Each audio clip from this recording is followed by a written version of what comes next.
Most High's permission, in the name of his only beloved and begotten Son, our Lord and Savior, Yahweh Shah HaMashiach, locally known around these parts as Jesus the Christ. Yes, sir. Long live the King. Long live the King. Reading in the book of Psalms, the 86th chapter, and it reads, bow down thine ear, O Yahweh.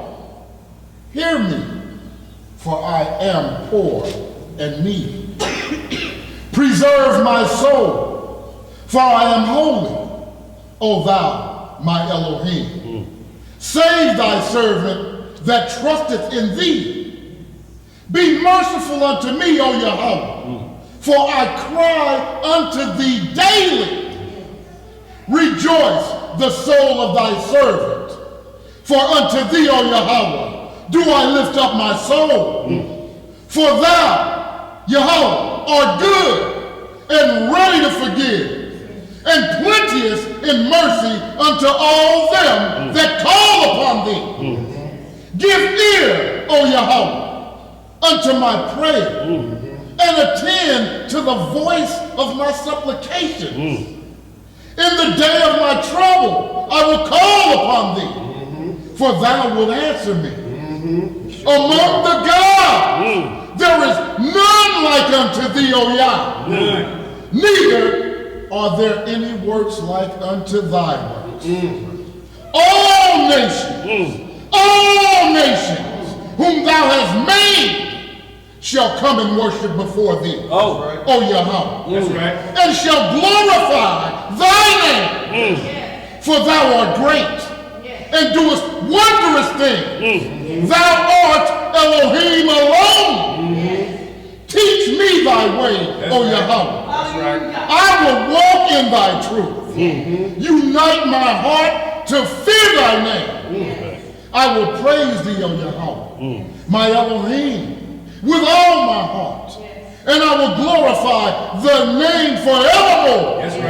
For great is thy mercy toward me. And thou hast delivered my soul from the lowest hell. O Yah, the proud are risen against me, and the assemblies of violent men have sought after my soul, and have not set thee before them. But thou, Yahweh, art a power full of compassion, and gracious, long-suffering, and plenteous in mercy and truth. O turn unto me, and have mercy upon me. Give thy strength unto thy servant, and save the son of thine handmaid. Show me a token for good, that they which hate me may see it and be ashamed, because thou, Yahweh, hast hope in me and comforted me. Hallelujah! Yes, sir. Yes, sir. Yes, sir. Well, that prayer, you had to come down off of that a minute. Oh, Ooh, boy, the spirit on this brother this morning. Boy, I had to come down off of that a little taste. Yes, sir. Yo, look, we got a hot topic today. And what we gonna do, y'all, normally we would ask the crowd what you got on your mind, heart, and soul. But because of this being in a very important topic that's brought up a lot and discussed a lot, but not discussed fully. So we wanna touch on this topic that hasn't been discussed a lot fully. And it's called the marriage bed is honorable in all. So what we're gonna get to today is the in all part. yes, sir. What does in all allow the marriage bed to do?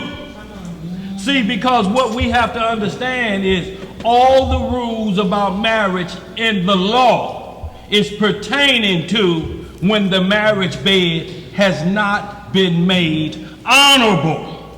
There's no honorable scriptures for you for instruction like that, because it lays the foundation of what you're supposed to do. first. Then if you don't do that, everything else is in recovery mode to get back to square one. So we're going to get this explained today. Anybody got any questions, you know how I go, we'll do that. But we got a few scriptures and some topics we need to move through, y'all. So y'all, we going to hit it and quit it, but we going to get to the gist of this because last Sunday, I mentioned something on the radio about the book of Jubilees, and where in there it says, no coming together with your wife on the Sabbath day.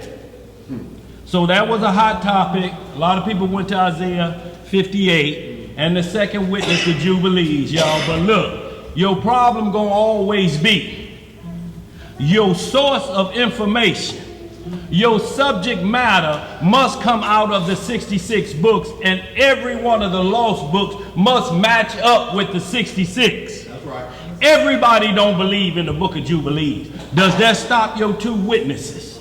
No, because it should be two in the Bible because it's recorded in there as two witnesses. It's not going to say it and not produce it for you to prove it to you. Not in the 66. So if you coming from any book outside the Bible as one of your witnesses and you got one in the Bible, you still short because the opportunity for any listener is they can say, I'm having an issue with Jubilees. Some things it say in there, look, you can't take one part of Jubilees, you know what I'm saying, Elijah, chapter 50, and then exclude chapter 1. Once you bring it into the circle, it had all of it counts. You got to be ready to be prepared to answer everything in Jubilees from chapter 1 to chapter 50 in the book of Jubilees.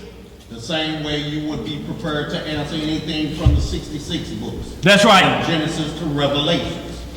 So if I say I don't want to go in the book of Jasher, I don't want to go in Enoch, a studier, not a buddier, would be prepared to answer every subject matter from this 66 books because all of the books are compiled into 66. Yep.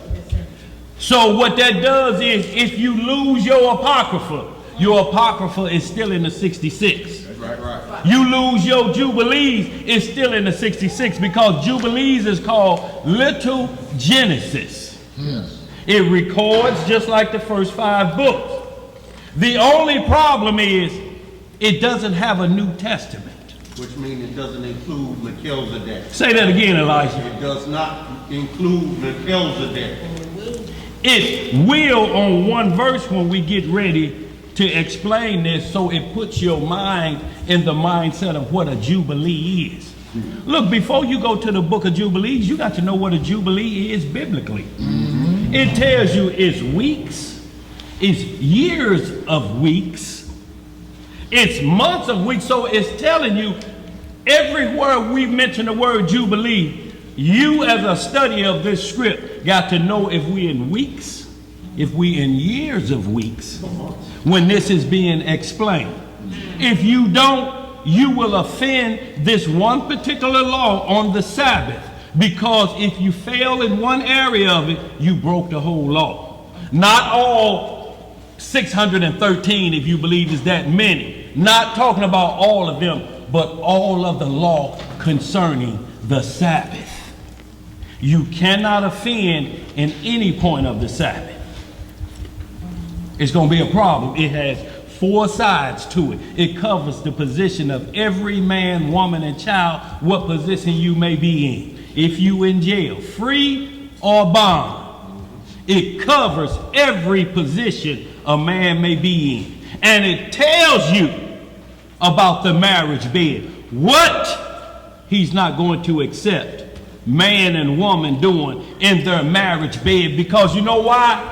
We are a body. Yes, sir. Yes, sir. My wife Zipporah and I are married to Ariel and his wife, Abiah. They're married, and we're married to Elisha and Miriam. We're married to Uriah and Hananiah. We're married to Boaz and Naomi. It's a marriage. I can't bring nothing to this marriage covenant that's going to cause a problem for them and have them leak it. You can't add nothing to your marriage that's going to cause leakage and contamination, because that's where the scripture gets into the rules of what can be done on any day. And what we gonna see is if those two witnesses pop up, that you can't be honorable on the Sabbath with your wife. That's what we're going to explain today. Some people say, "Dad, you're going off. He's just making an excuse. He can't wait. Can't wait one day." You can't wait one day. The scriptures don't talk about waiting one day. It talks about waiting the days that your wife is set apart. That's the waiting game. It don't talk about no other waiting game. That's the game it talks about waiting for. And if you don't wait, there's punishment. Every law transgression, there's a sin of bloodshed.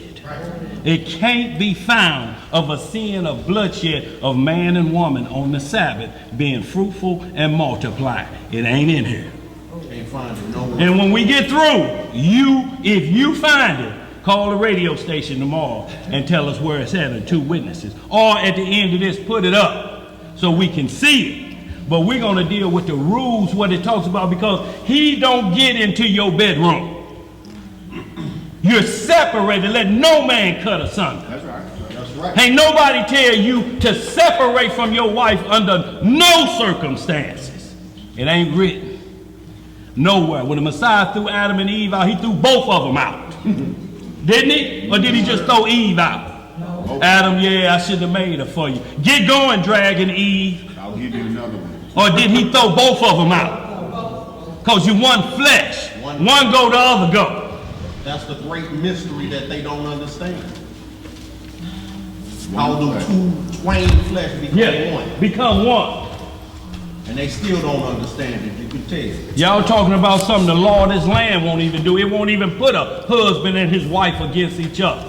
He'll put a girlfriend against her boyfriend.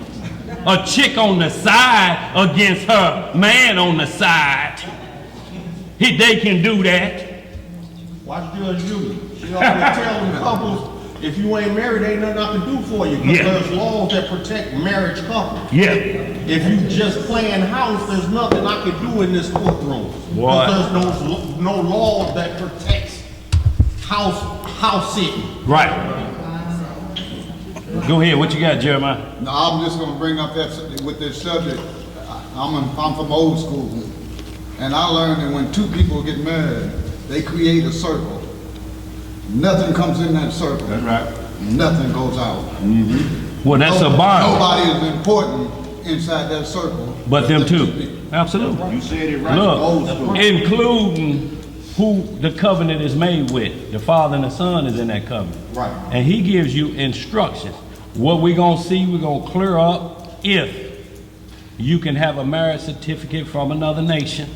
When it get piled on, we're going to see what marriage is honorable in all means. We're going to cover all of what's honorable because we already know what's dishonorable because it's written what's dishonorable.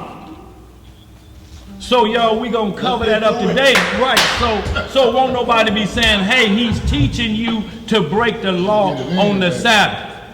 The only reason you look at that law as pleasure is because that's all it is to you is pleasure. If you tell a woman if we have sex, we married already, that's pleasure. There's two sides of a coin, ain't it? What's the two sides of the coin? If you only hear the tail side, it's because you're chasing the flesh and you're chasing tail. When you look at the head side, it's the responsibility. Make sure if you get married, you never go lacking their food, their raiment, and their shelter. Well, how do I do this, Lord? Get a job. That's right. Hate not laborers work. Those are the rules before you get started. If you get started before those rules, you are hustling backwards. That's what all of the laws in Deuteronomy cover. The part where you went in there and said you married. If that's the case, you got a lot of wives out there, some of you who done started real early. You got to go back to the 8th grade and 9th grade and tell them, I got to give you a divorce decree.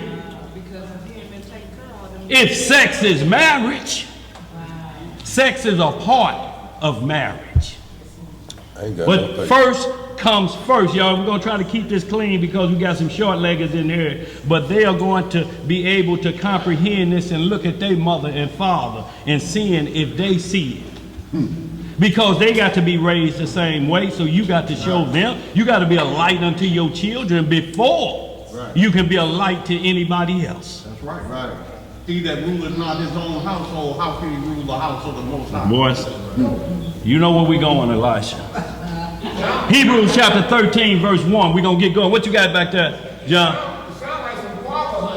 Look, if you start off talking about you wanted to rod, see, look, arguments, and when you playing Dr. Phil, we tell you now, we are not Dr. Phil counselors. We are not marriage counselors. The Lord instruction is the counselor. Right. Only thing we can tell you, we can go over some things with the man, but we can't tell him what to do with his wife. Right. We have to ask, the bottom line going to be the question of, if she don't stop, if he don't stop, what are you going to do?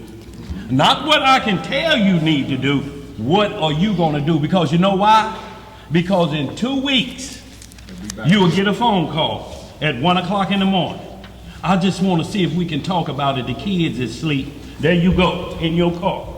Going over to where you, 2 weeks later, you were just showing emails about her, calling her a dog and this and that. But you in the car like this at 1 o'clock in the morning. Rubbing your hand in your pants and smell it. You smell clean enough. What the hell? And Justin told everybody she's a dragon. Now you over there on the other side of midnight because the children is asleep. Yes, sir. So we can't get in the middle of that happening 2 weeks later and we done said something because you're going to blame us. You cut your flesh off, not us.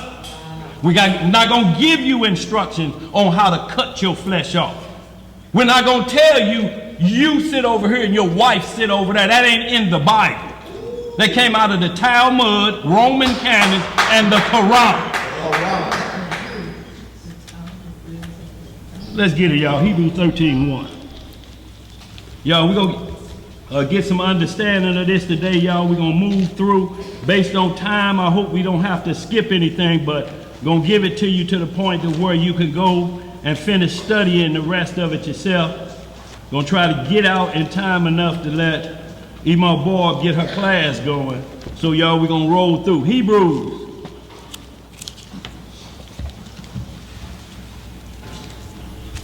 Chapter 13. Y'all, and then we're going to get into the priesthood, which all this is about priesthood. And we're going to get deep into that whole 50th chapter of Jubilees, and we're going to get deep into Isaiah 58. So y'all, it ain't like we're going to run from nothing. We just going to read it in its entirety. That's right. Never have, never will. Nope. Let's read, y'all. Hebrews 13:1. Yes, sir. Let brotherly love continue. Brotherly love continue. See how this is a commandment? It's been since the garden. Love thy brother. This been since the Garden of Eden with Cain and Abel. And it ain't gonna never stop. If you don't know how to love who sits right next to you, you sure ain't gonna know how to love the Messiah and the Father that you ain't never seen. So that's your practice. But to love him, love is the keeping of the law. That's the only way you can love your brother. I can't call you a brother if you love the devil. And I'm meaning if you say his practices are good enough for me, and if you can't be my friend because I serve him, then we can't be friends. Then we can't be friends. Right. Light and darkness can't dwell together. Let's read some more, Elijah. Number 2. Be not forgetful to entertain strangers, For thereby some have entertained angels unaware. See, so the stranger, once again, amongst the tribes of Israel could be an angel. Is he of your tribes? Is he of your flesh? He's of a spiritual body.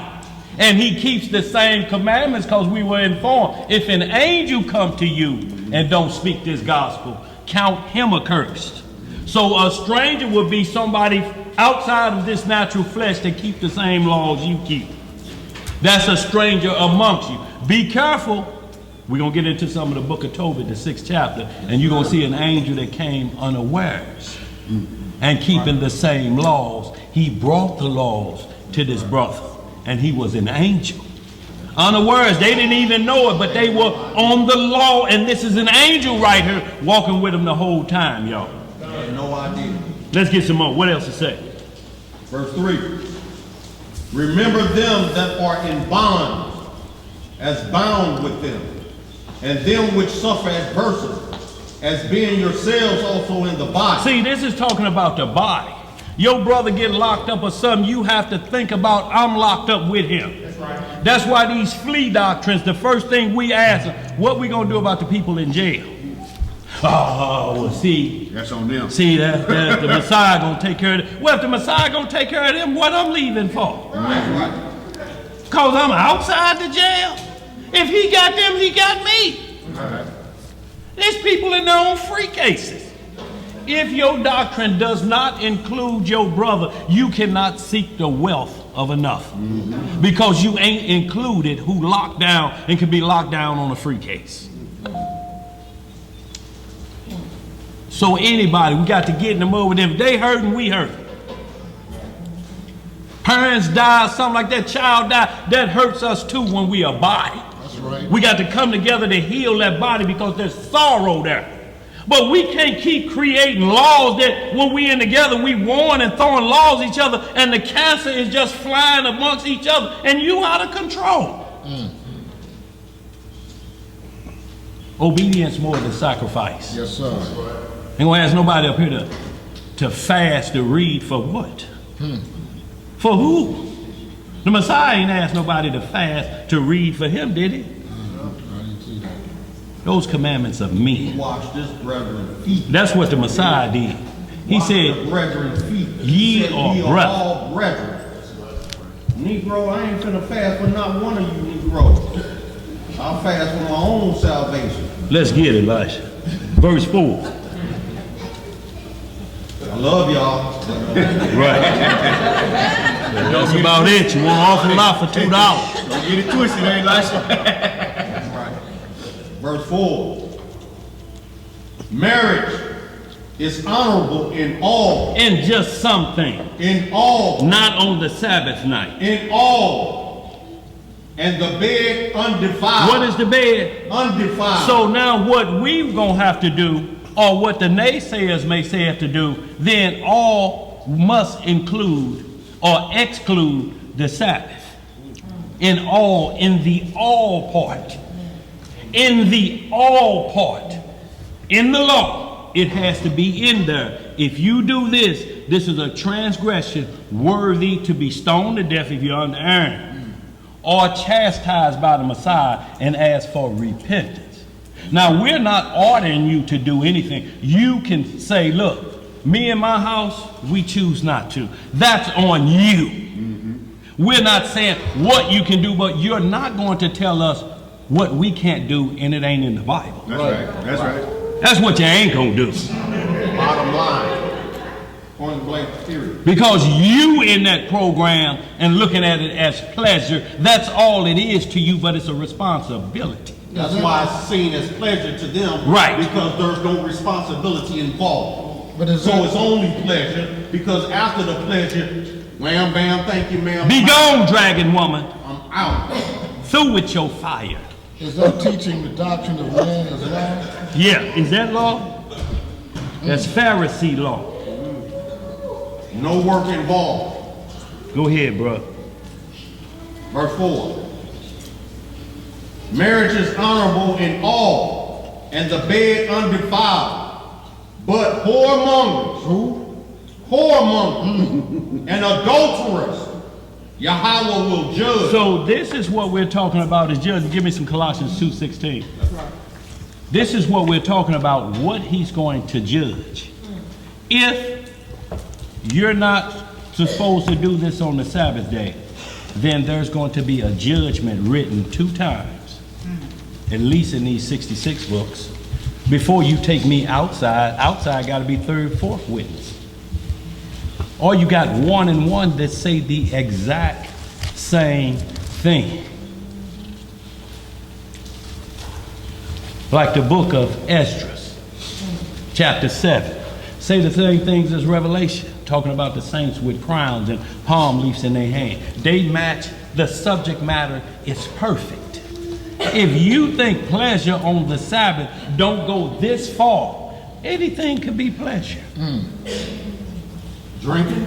Drinking? What else you gonna add? Do you know you can't strike a fire on the Sabbath according to that?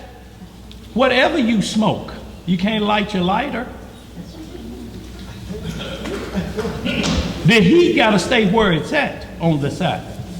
If it's wintertime and you forgot to bump it up because you turned it down tonight to save some money, guess what? You can't turn it up. Can't touch it. Don't touch that thermostat. Don't you do it.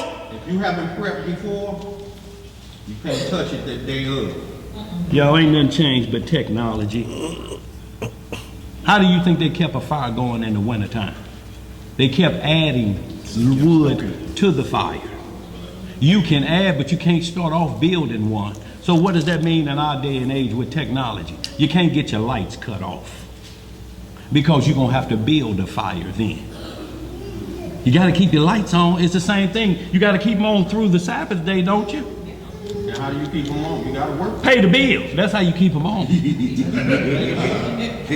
that how you do It's as simple as that. Or it's candle time. Them letters. Let's get Colossians 2:16. Colossians That's chapter just a 2, quick one, Elijah. You get the next one. Go ahead. verse 16. What it say? Let no man therefore judge you in meat or in drink, Right. or in respect of an holy day, Right. or of the new moon, Right. or of the Sabbath day. Of what day? The Sabbath day. So there's some judgment there that you can't let nobody judge you. It's not only the new moon. We just talk about the new moon a lot of time, but it also includes the Sabbath. Let no man judge you. How do you do that? How can you prevent a man from judging you about the Sabbath day? Because it said, let no man judge you. That means you got to be studied to show yourself approved. If I say this, I can find it in here, what I'm telling you. So no man can judge me on the Sabbath. Read some more for what they are. Verse 17. Which are a shadow of things to come. Which are a what? A shadow of things to come. And a shadow is what's behind you. The schoolmaster was a shadow, the order Aaron for the order of Melchizedek to come. Because it was before Mount Sinai. And it says it's what you're going back to. If we every day got to keep reminding you to do okay, then we ain't learning nothing. Do you have to write your children a note every day about their chores? Oh, Mama, did you leave our note? It's the same thing. Wash the dishes, take out the trash, and clean up the kitchen. Oh, I forgot y'all get a pass today. When is it going to click in that these are my duties before I can go outside and play? If you go outside and play before those done, what's happening? Punishment, ain't it? It's the same way with the being honorable. If you go outside of the public ceremony first, before you let the public know, so that they know both of y'all are off the grid for anybody else, unless it's followed accordingly for anybody else. So y'all, we ain't gonna fool ourselves down here with somebody trying to control you. A man separates you from his wife, from your wife, that's his wife. Because you gave him permission to talk to her. Why you think Satan did what he did in the garden? Get Adam over here. Now I can talk to you. Wow. What your head of the body tell you you can't do. Well, according to the Most High told him, he told me I can't do this. Oh, come on, girl. Have a little fun. Live a little. Now you getting yourself right back into live a little again, huh? Let's read some more. Let's get to that 17 Colossians. again. What it say? Get that 18. Go ahead. Which are a shadow of things to come, but the body is of Christ. Let no man beguile you of your reward in a voluntary humility and worshiping of angels, intruding into those things which he hath not seen, vainly puffed up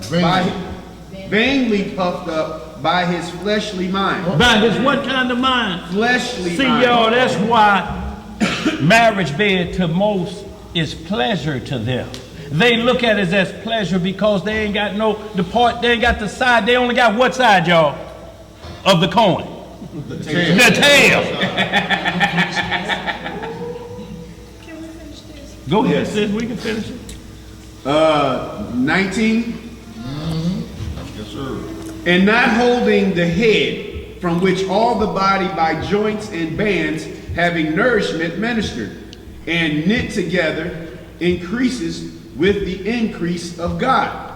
Wherefore, if ye be dead with Christ from the rudiments of the world, why, as though living in the world, are ye subject to ordinances? Touch not, taste not, handle not, which all are to perish with the using, after the commandments and doctrines of men. Of who? Of who? Of men, which things have indeed a show of wisdom in, will worship, and humility, and neglecting of the body, not in any honor, to the satisfying of the flesh. Wow. To the satisfying of the flesh. Of the flesh.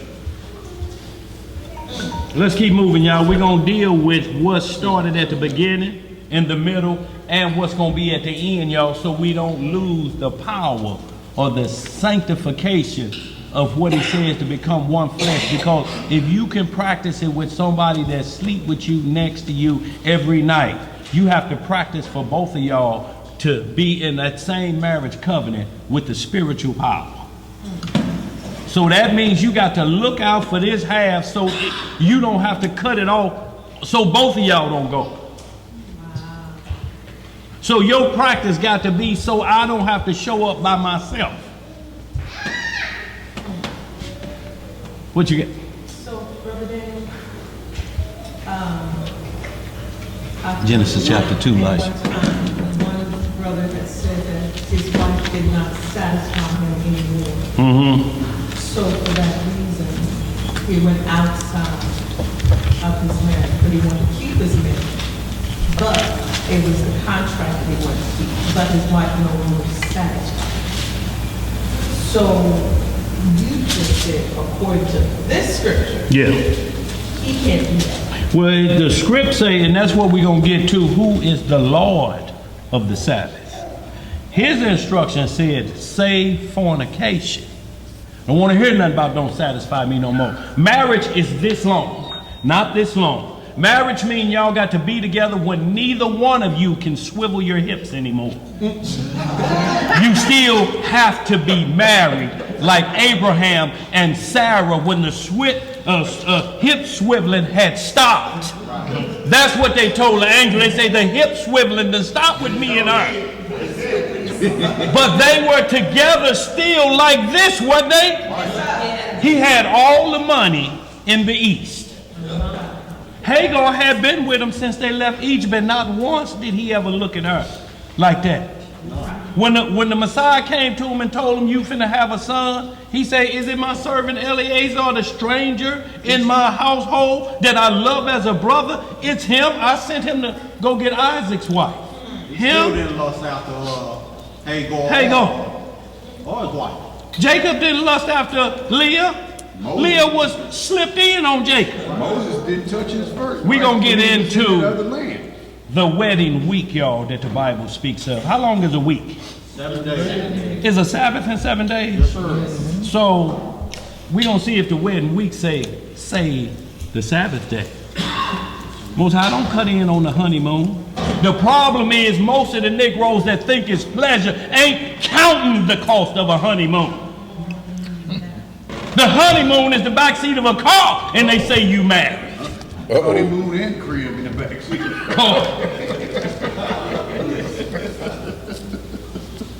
Grab some cave scriptures about David. Instead of getting the scriptures when Saul, he told Saul, I'm poor, I can't afford a wife. Them the scriptures you need to grab. Because it's talking about a poor man, what he had to do to get married, and he had to go to work and get close to his enemy to bring back 104 skins, and he brought back 200. You want to talk about Abigail marrying her in the cave, do you?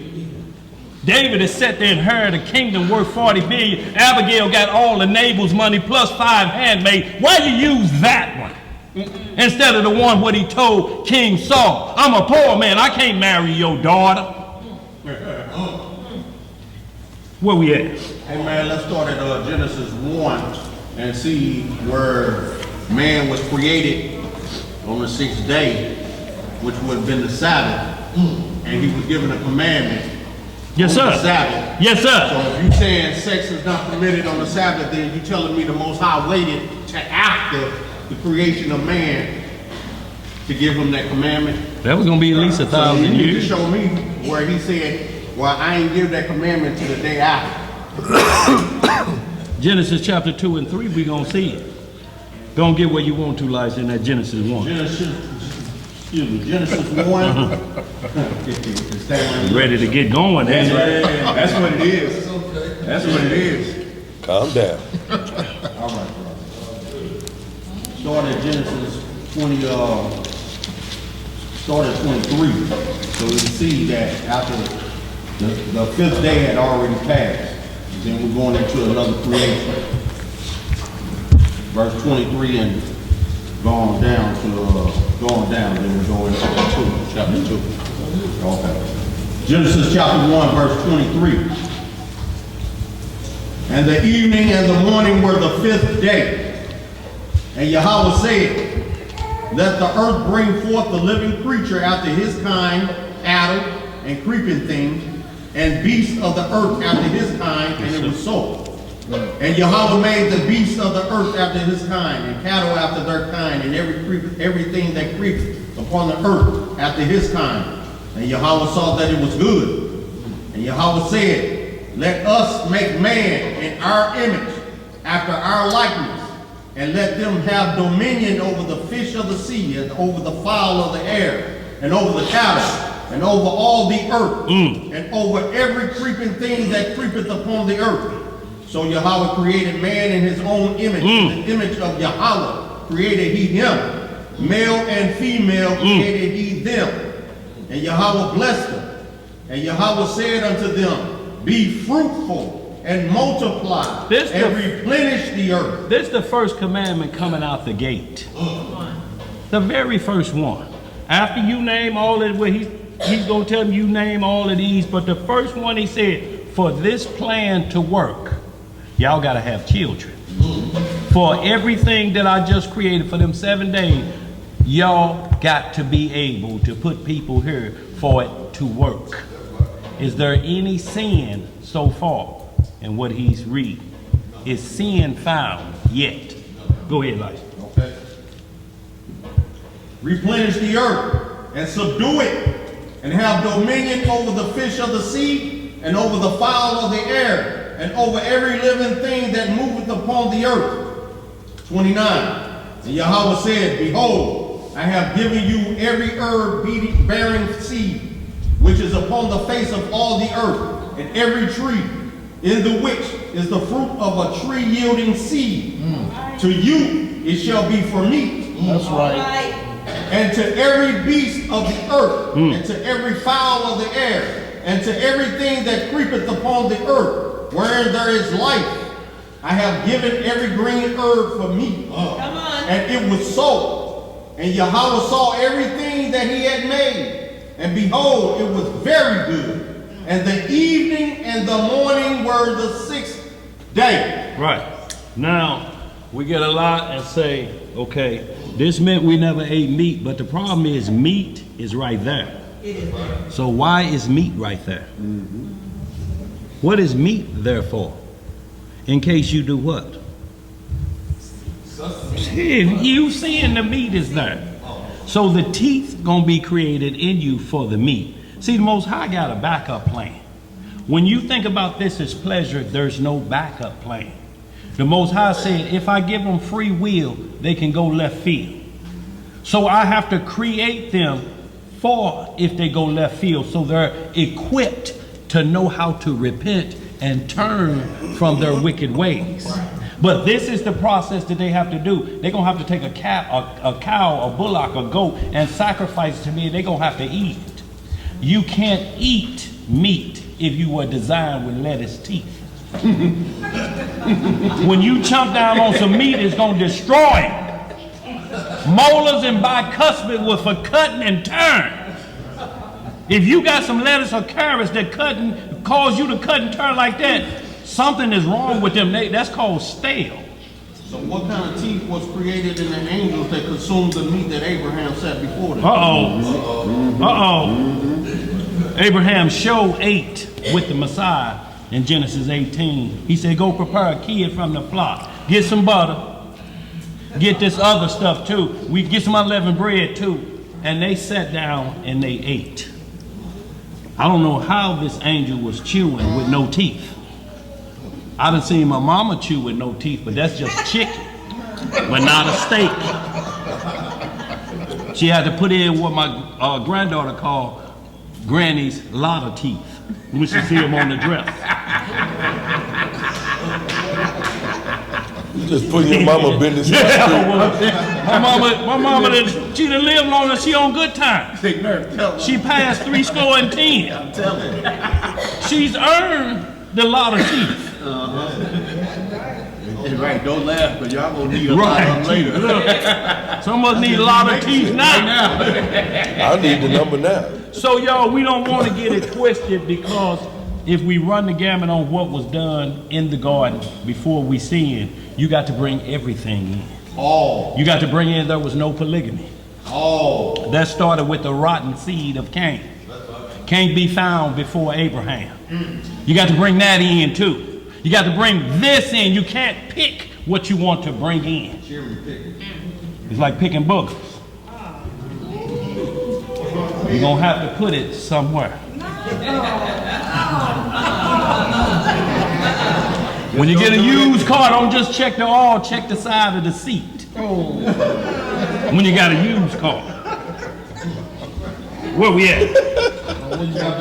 Chapter 2, y'all. We just going to hit the wedding part. Start at verse 7, 2 and 7. I'm gonna have to buy a new car now. Yeah. I tell you what, start at 2 and 1, and then we're gonna skip through, because we're gonna see the tree of life, because we have to look at this spiritual first. The fruit we will eat, or the fruit or the teachings of who the Messiah was there. The tree of life was there. We got to look at that first before we look at physical eating. Eating starts up here. See, he told Eve not to eat from the tree. This is where they get all of the apple from. Did she eat an apple? Is the word apple in Genesis? Ain't even in Genesis. When it say we're the apple of his eye, that's in Zechariah. Apple ain't in Genesis. The May apple talking about mandrakes, but was that in the garden? So what did she eat? Proverbs 30 and 20 say, such is an adulterous woman.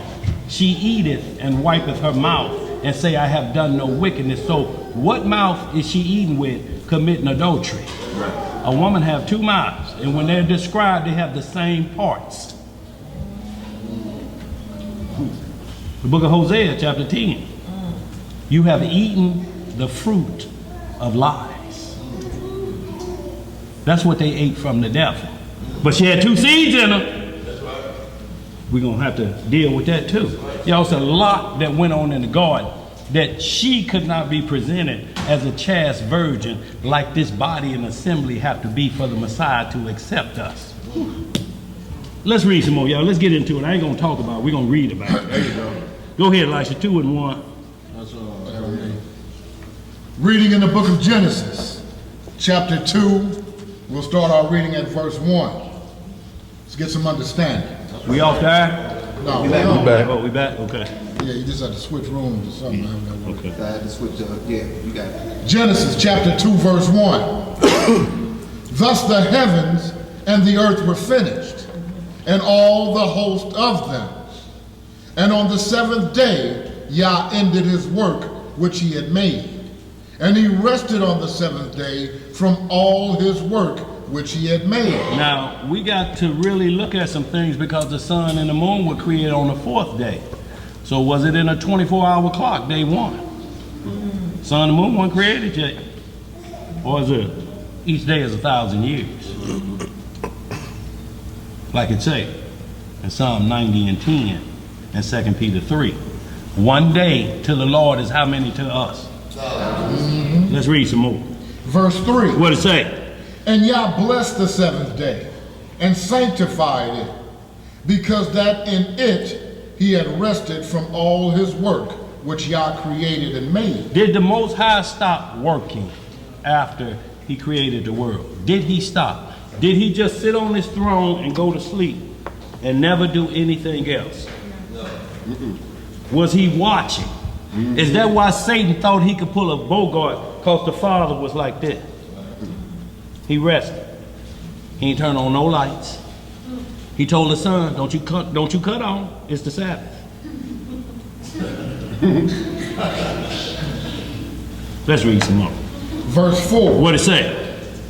These are the generations of the heavens and of the earth when they were created, in the day that the Most High Yah made the earth and the heavens, and every plant of the field before it was in the earth, and every herb of the field before it grew.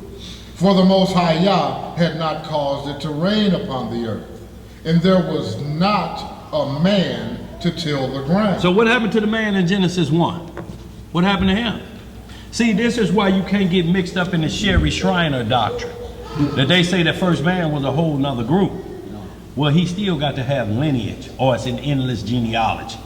He still must have some lineage. But Second Ezra tell you who the first man was.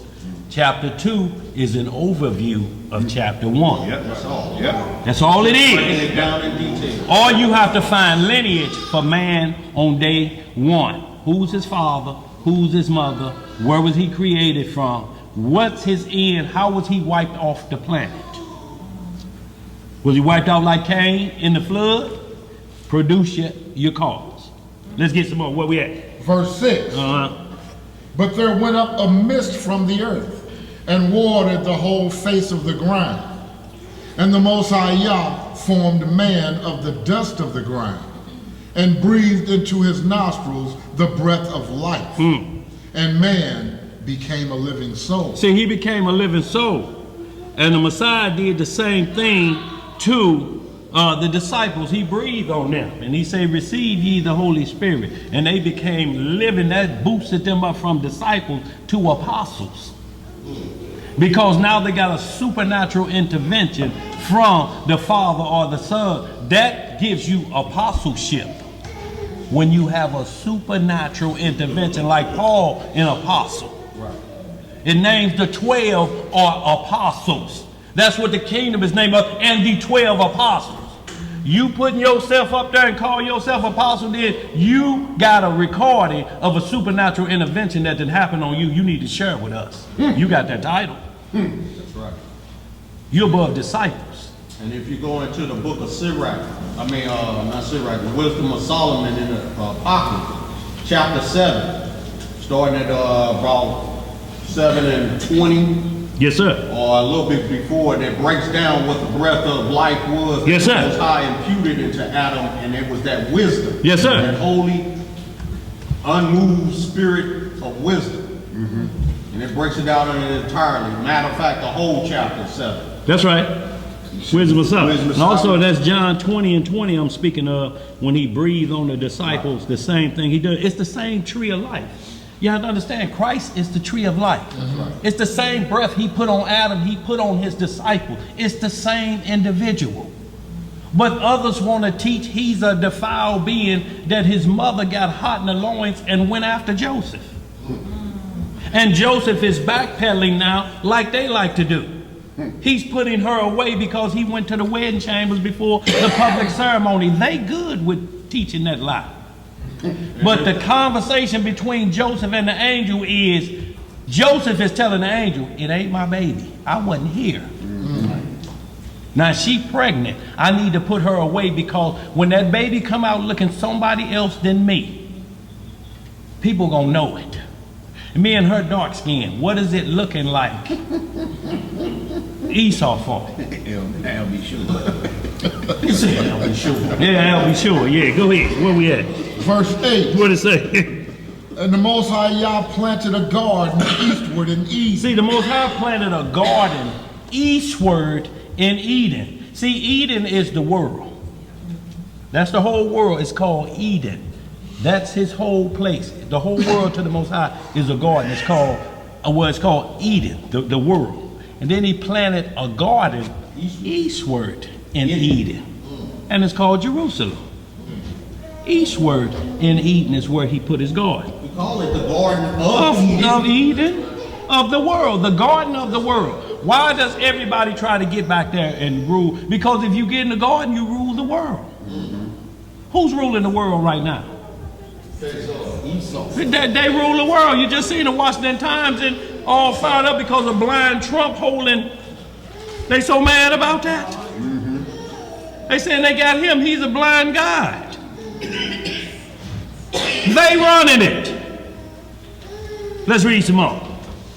And there he put the man whom he had formed. Where he put the man whom he had formed? In the garden. So he put the man in the most sacred spot in the garden on the Sabbath day of rest. Let's read some more. Verse 9. What it say? And out of the ground made the Most High Yah to grow every tree that is pleasant to the sight and good for food. The tree of life also in the midst of the garden, and the tree of knowledge of good and evil. Uh-oh, we got two trees in the garden. So Lucifer had failed before Adam and Eve. He was already in the garden. The tree of good and evil, the tree of knowledge. Look, knowledge, when you look it up, it means to bring into the knowing or sexual intercourse. Adam knew Eve, and she did what? Conceived. So this is to know that he knew it. One like say, hey Eve, hey, I know her. You know, the other fallen angels, I know her. That's Eve. That's what we do. Let's read some more, bro. Go ahead. Verse 10. Right. And the river went out of Eden to water the garden, and from thence it was parted, and became into 4 heads. The name of the first is Pison.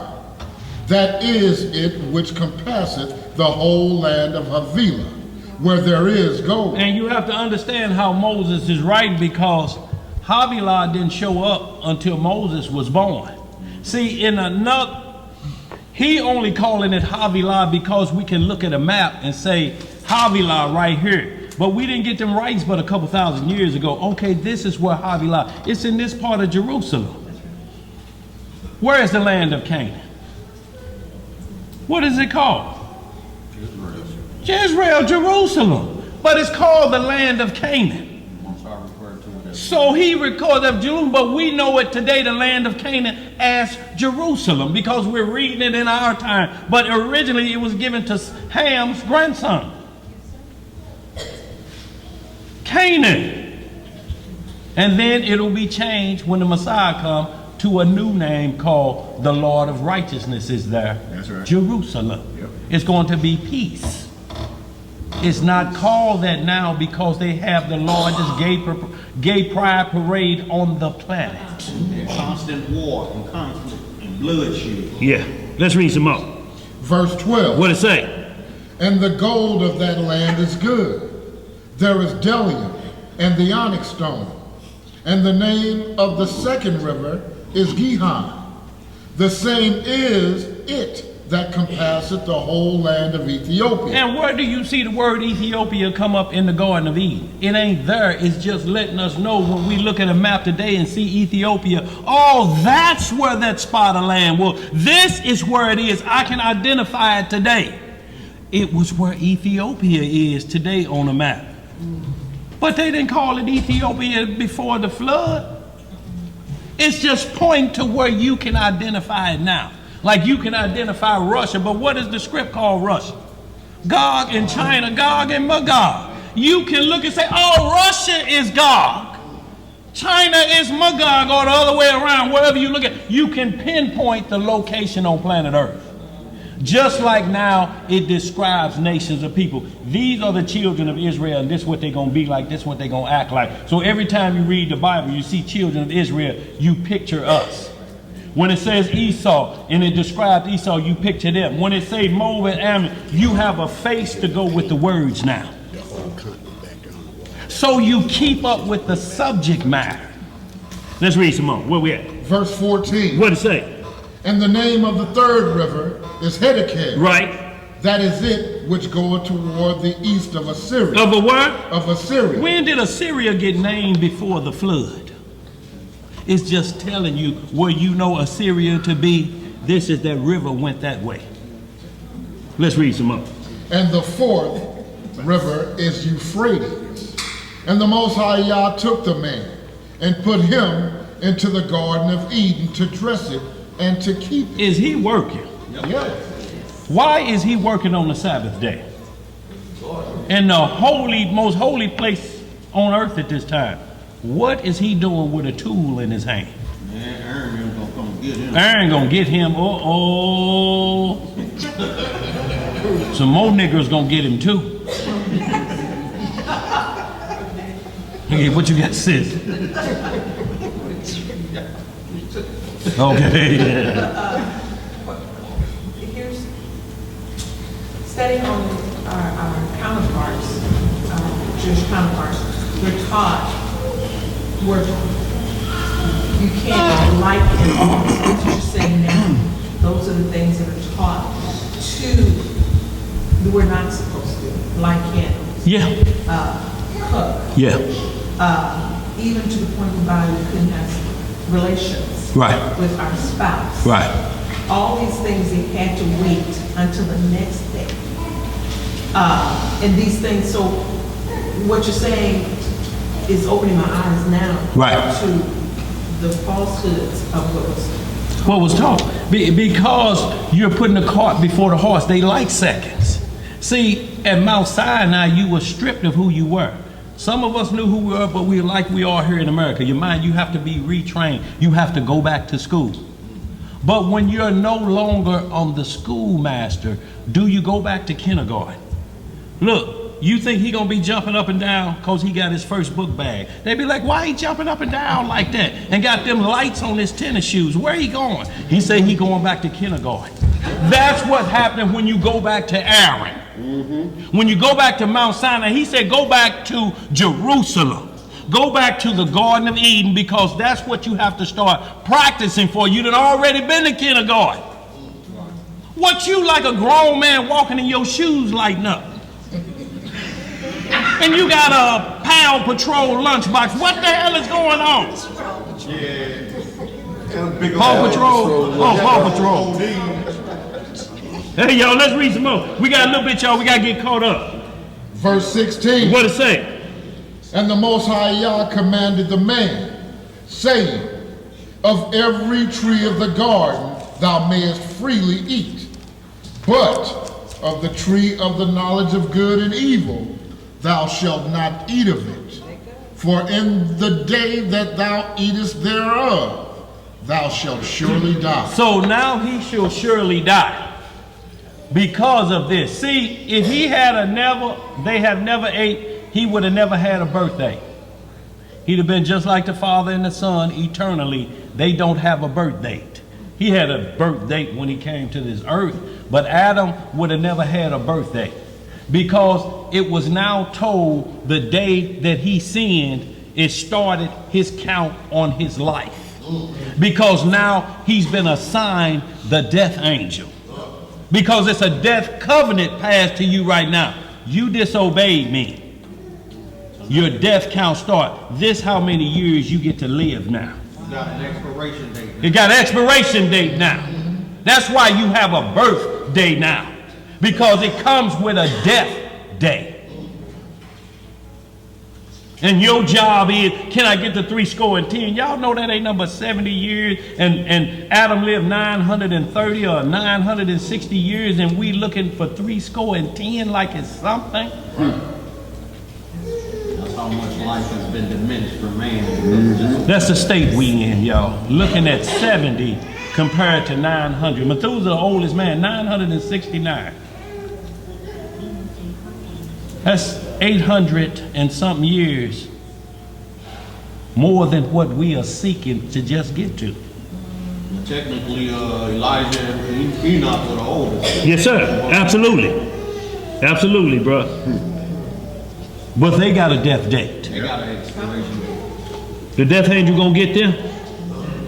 Let's read. Verse 18. What it say? And the Most High Yah said, it is not good that the man should be alone. I will make him an helpmeet for him. And out of the ground the Most High Yah formed every beast of the field, and every fowl of the air, and brought them unto Adam to see what he would call them. And whatsoever Adam called every living creature, that was the name thereof. And Adam gave names to all cattle, and to the fowl of the air, and to every beast of the field. But for Adam there was not found an helpmeet for him. So who's the king of planet Earth? Who's the high priest of planet Earth? I'm talking about right now. Who's giving charge? Adam. He's giving charge of the entire earth. He's the first king. So when they run that Wisdom of Solomon 7 to you saying no other king was made like you saying the Messiah, what about Adam? What about King Adam? Have we read that Adam had umbilical cord? No. Have we read what his natural mother's name is? So how was he made? The Messiah ain't compared to King Solomon. He's compared to how Adam was made. Nobody else. You can't run that Hebrews 2:15 on us because it's not talking about he was made like King Solomon. He tell you in Acts, a greater than Solomon is here. That's right. Yes, sir. You Negroes gonna put him behind King Solomon? Let's read some more. Verse 21. What it say? And the Most High Yah caused a deep sleep to fall upon Adam, and he slept. And he took one of his ribs and closed up the flesh instead thereof. Where you get this rib from? So this didn't come from nobody else, it come from him. So what all he trying to do is make you become yourself. Your woman came from your rib. I got to get you in your mind that that's part of you. What do the ribs protect? Let's read some more. Verse 22. And the rib which the Most High Yah had taken from man made he a woman, and brought her unto the man. What'd he do? He brought her unto the man. What does a father do with his daughter at the wedding day? What'd he do? It's the father that bring down the aisle in front of everybody, all the angels in the Garden of Eden, because the tree of knowledge there, everybody there witnessing. Even the tree of good and evil was standing there too. Got him a tender. Got him a tender to come out of himself. Y'all needs to holler at her. Needs to holler at her. Yeah. That sound like pleasure. Look, That sound like a marriage is what a marriage is. There's a honeymoon week. How many Sabbaths in a week? If he get in there, what makes the bed undefiled? What makes it defiled? What did we say? What he gonna judge? Whoremongers and adulterers. So who was sitting in the garden like this? I needs to holler at her. Hey boo, I need to holler at you. The doctrine of whoremongering and adultery. You look like you like cognac. Yeah. Boy, how do you look like that unless you look like just you like swallow when you cognac. see the bottle come out? Let's read some more. Yes, ma'am. So the woman actually covers him. It covers his heart. She covers his heart. Only his inside, Inside. his bosom. His book. That right there, the Most High covers him. And if you notice, any successful marriage, when the woman is present in, is being the wife that she's to be with her man, she always points out the dangers that a man is in that he overlooks. Yeah. Especially when it's close to home. When Shut up, you don't know what you're talking about, woman. Hush your and mouth. she be the one, you better watch that Negro. Right. Because he ain't right. Yeah. You like, man, that's my boy. She's Yeah. like, no, your boy gonna get you. 9 times out of 10, she's Yes, sir. correct. Yeah. Or she will be giving visions in the sleep, and she tell you, hey, watch, Yeah. I saw. Yeah. I've been a witness to it. Right. Zipporah, Yeah. the one for Zipporah, Moses been dead, he wouldn't fulfill this command. Come on. So, in this, even do the children come before the wife? Does the children come before the wife? No. No, that's not the order. It's the father, it's the son, it's the man, it's the woman, it's the children. They're commanded to teach the children. Women, rear up the children. Get them ready.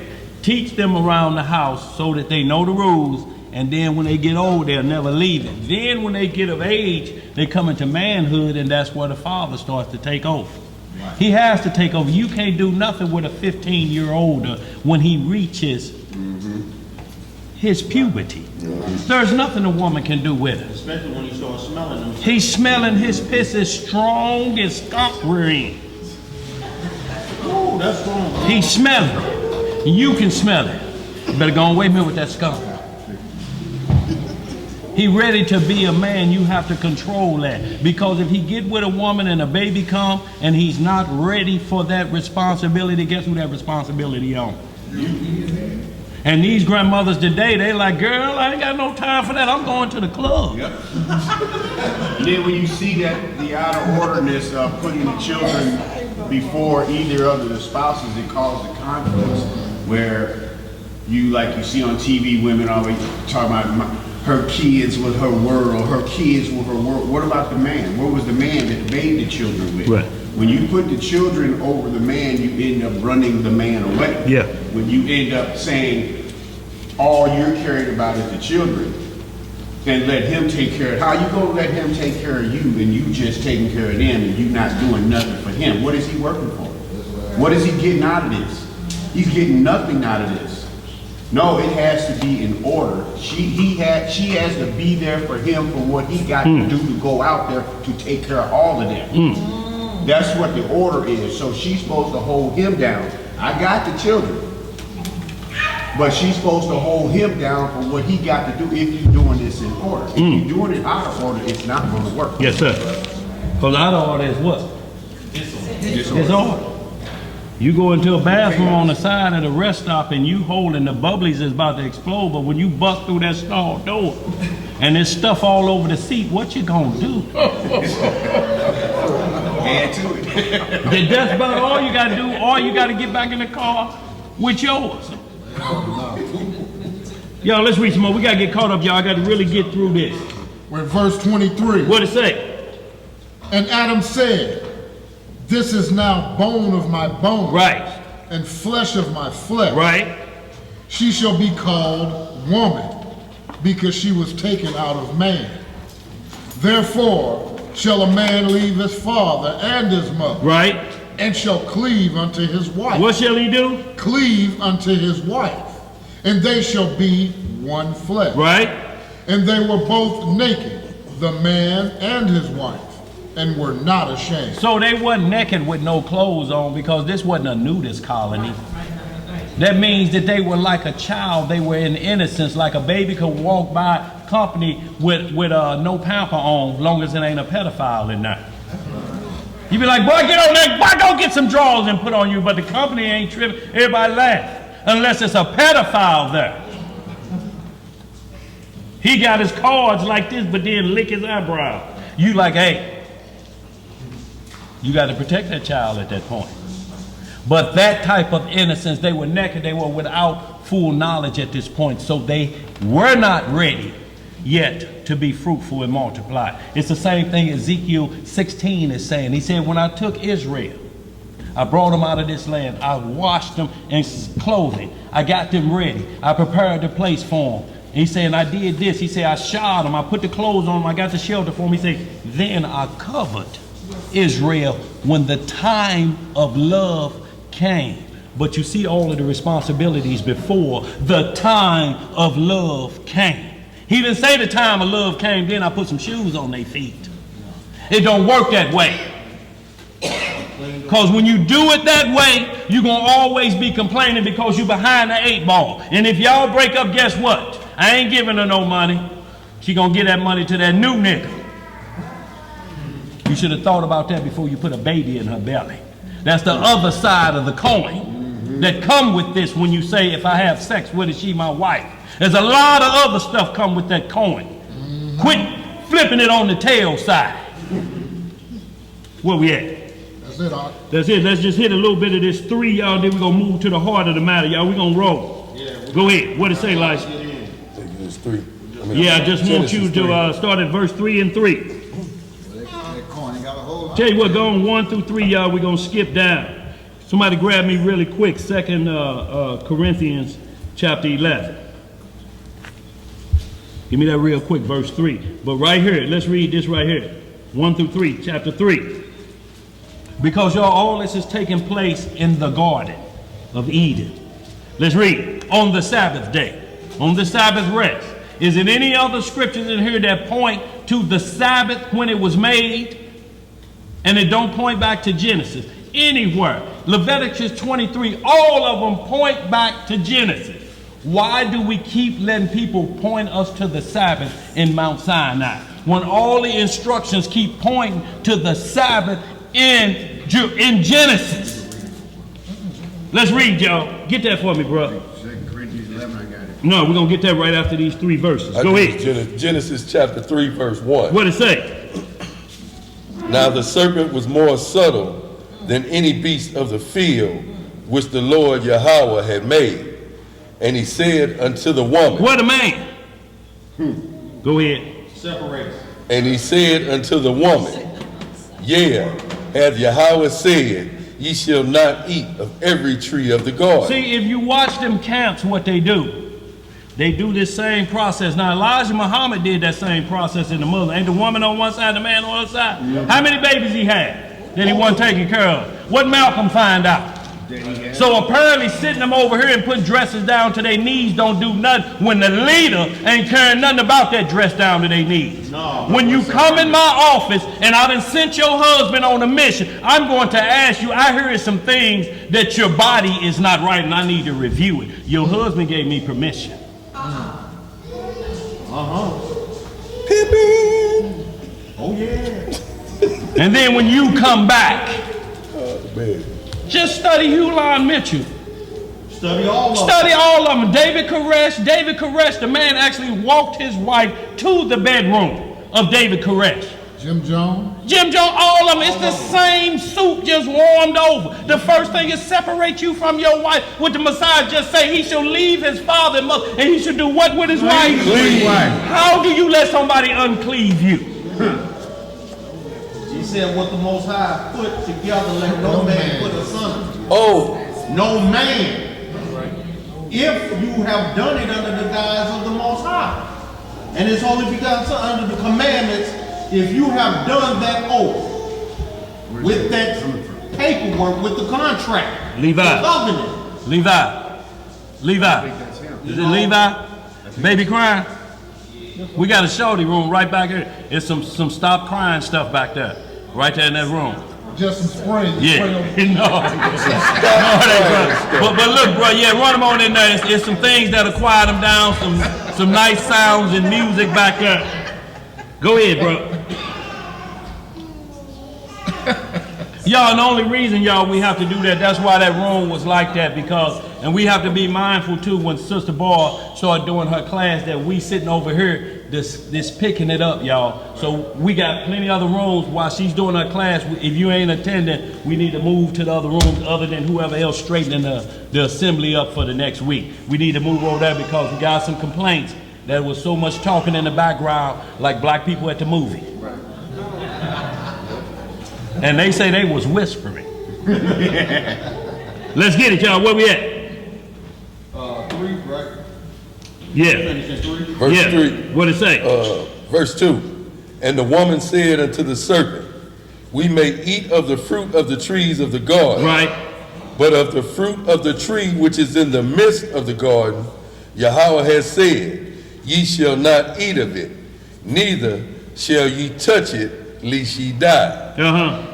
And the serpent said unto the woman, ye shall not surely die. You ain't gonna die. For Yahweh does know that in the day ye eat thereof, then your eyes shall be opened, and ye shall be as gods, knowing good and evil. See, that was the deal. The offer was you want to be a god. See, that's what all of these other doctrines teach. Do you want to become God? You'll get into some esotericism. Start chasing crystals and putting them under your pillow. That ain't gonna make you no God. There ain't nowhere in the scripture he communicated with us through crystals, Urim and Thummim, and dreams.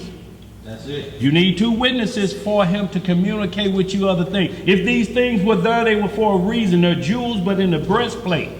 He never, ever described. He described the tribes as like he's like a sapphire, but that's just letting you know how beautiful a sapphire is. That's how we are in God's eyes. So like if you pay, like a birthstone, when you pay attention, you like, this is how God lets up. You can see through all of the crystals he named. None of the crystals are dark. You can see through them. See, because you're transparent, that's what he wants you to be. Right.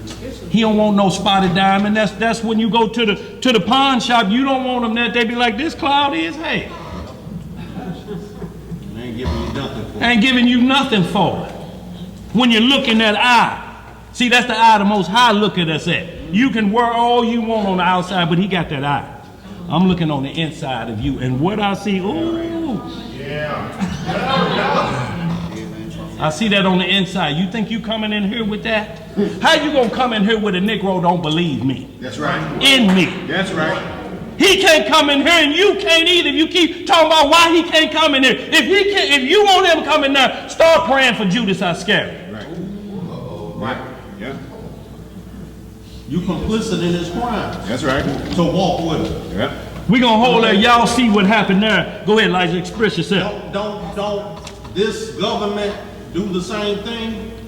If you are aware of your close associates' crimes, and you didn't come clean about it, don't they hold you accountable? Yes. They say you're complicit in that crime. Yeah. You knew all about it. Yes. And you said nothing. Yeah. You had the opportunity to repent. You done nothing. Yeah. My own familiar friend have lifted up the heel. Uh-oh. Y'all, the only reason I went to 3 is to show you during this marriage week. Adam's and Eve's marriage week. There was somebody else there in the crowd peeping out. Old Dirt Boy got him a nice tender there. Dirt Boy. Let's read, give me some 2 Corinthians 11:3, 1 through 3. This is how he wants us to present himself, because Paul is saying, that's a quick one, y'all. We're just gonna get that quick one. We're gonna move on. What it say really quick? 2 Corinthians chapter 11, 1 through 3. What it say? Would to God ye could. Hold on, I hear some pages flipping. Y'all, and then we're gonna get into understanding what a marriage week is and see if it's unlawful for you to be honorable with your wife who you're cleaving to on the Sabbath day. Is it lawful to do good on the Sabbath day? Yes, sir.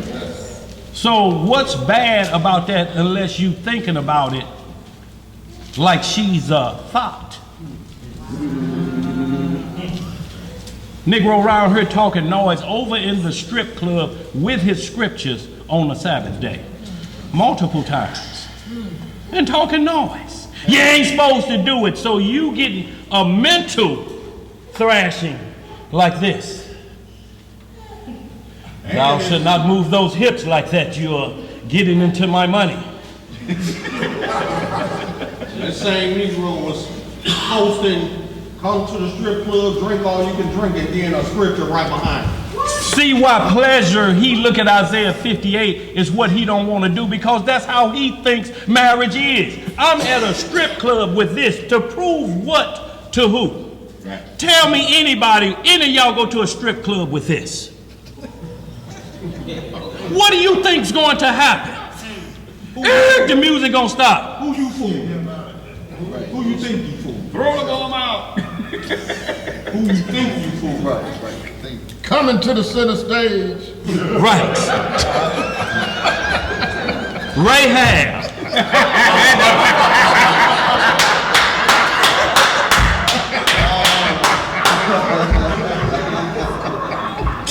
Please.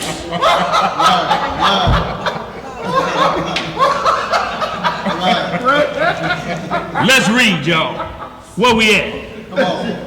Chapter 1. Come on. 2 Corinthians chapter 11, verse 1. Would to God ye could bear with me a little in my folly, and indeed bear with me. For I am jealous over you with godly jealousy. What kind of jealousy? Godly jealousy. Uh-huh. For I have espoused you to one husband, that I may present you as a chaste virgin to Christ. See, a chaste virgin is free of those spots we talking about that you can see with this. He said, I have to present you to Christ like this. How you going to be presented and you got all them spots in you? You got Negroes don't believe in the Messiah.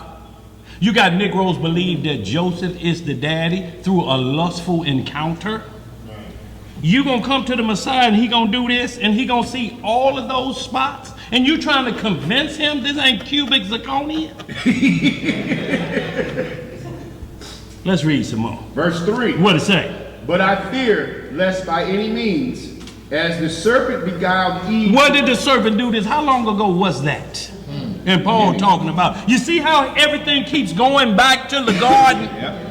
We got to clear up what happened in the garden. Mount Sinai started you on that journey, but it's because of what happened in the garden. It didn't start in the wilderness of Sinai.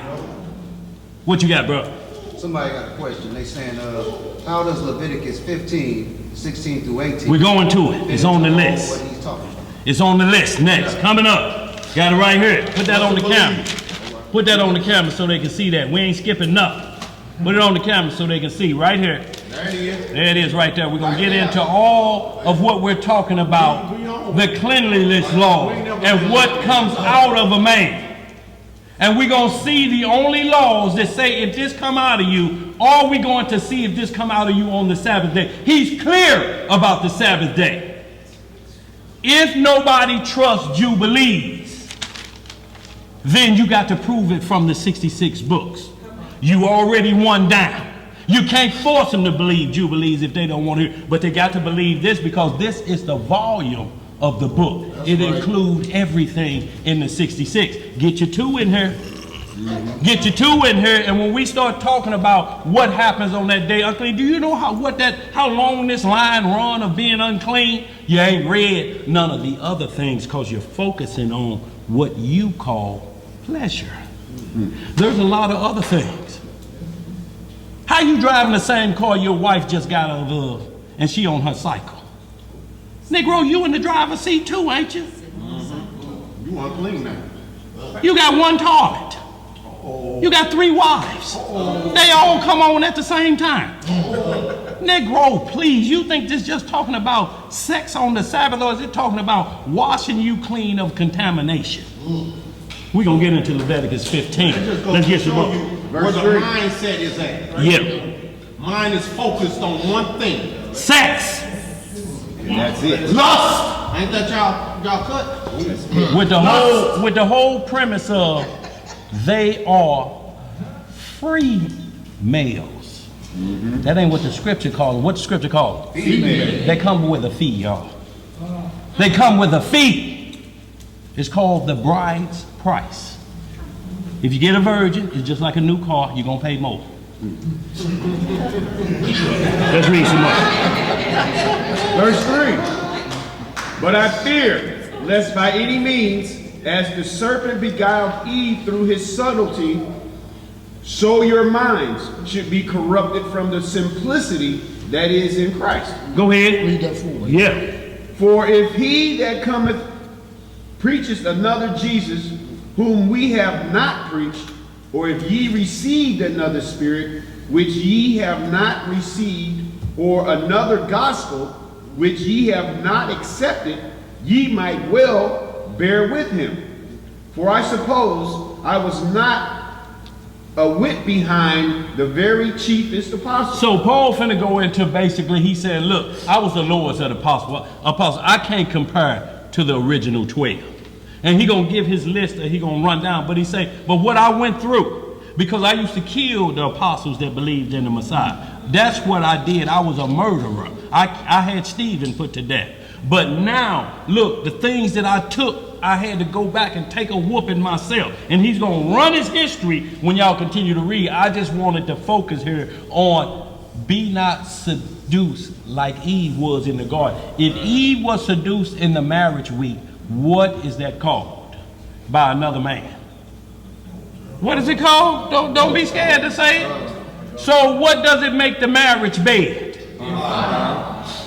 That's why he say, I can't present y'all like that. I can't even present Eve like that. That marriage bed was defiled. Yep. Satan got in her head. It starts in the head. It starts that same way when you was in the world, in the club. Get up and go to the bathroom. Slick Willie slide over. See, you got lemon with water again this week. Grey Goose. Then you come out the bathroom, it's Grey Goose and water there. Where that Grey Goose come from?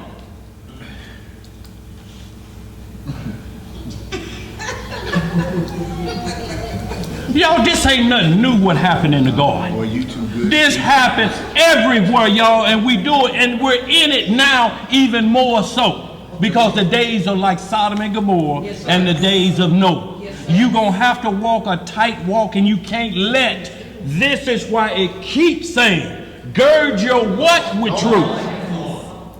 You have to be truthful about what's happening down here. Because if you ain't when you break up, guess what you both tell? You tell the truth about down here. He like it like that. Oh, but she like it when I do that. And you turn over a shoebox with handcuffs.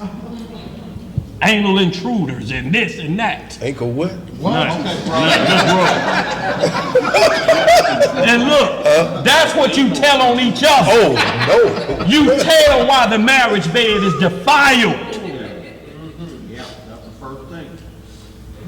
Look, everybody in here can trace your conception date, your birthday, and count back to the gestation. Half us in here was born on the Sabbath, conceived on the Sabbath. All you gotta do is count back. Everybody that's out here now, count your children back and see was they born on the Sabbath. Right. Friday was the day you're free from everything unless you ain't working. But check your birthday. It's called having something to look forward to. Count back. You can count back to the conception date. They got rules on there how you count back. And you're gonna do like, I was born out of sex on the Sabbath. I'm defiled. I'm a bad person. Are you? Is you? See, you have to check all of that before you start doing this to somebody else. You don't know if you came in like that. Right. Close the door. You ain't got a clue if the Messiah, when Mary said, I believe your word, angel, that wasn't on the Sabbath day. How you know that? How you know that? Let's read some more. Verse 6. What it say? But though I be rude in speech, yet not in knowledge. But we have been thoroughly made manifest among you in all things. See, he said he ain't gonna be rude in knowledge. In speech, sometimes we talk a little rough. They say Jake talk real rough. But in knowledge, it's not rough, so you can take it in. You can't take it in cussing nobody out on the street corner. Okay. You rag dog, you devil. I hate my auntie, I'm gonna kill her old ass too. Yeah, that's right.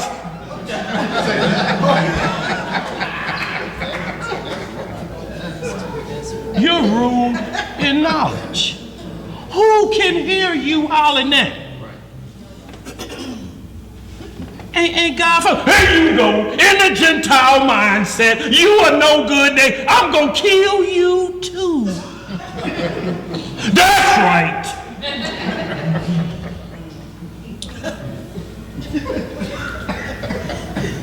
Not rude and knowledge, y'all.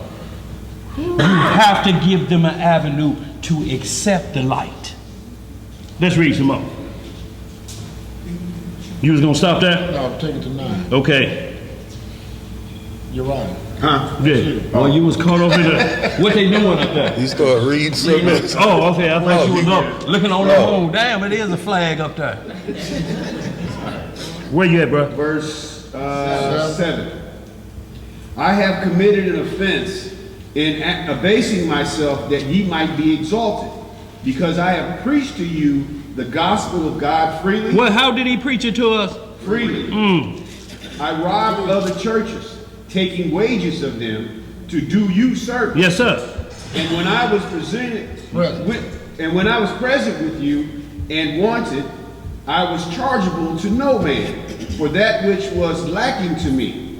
The brethren which came from Macedonia supplied, and in all things I have kept myself from being burdensome unto you. And so will I keep myself. Read that next verse, and then we're going to move on.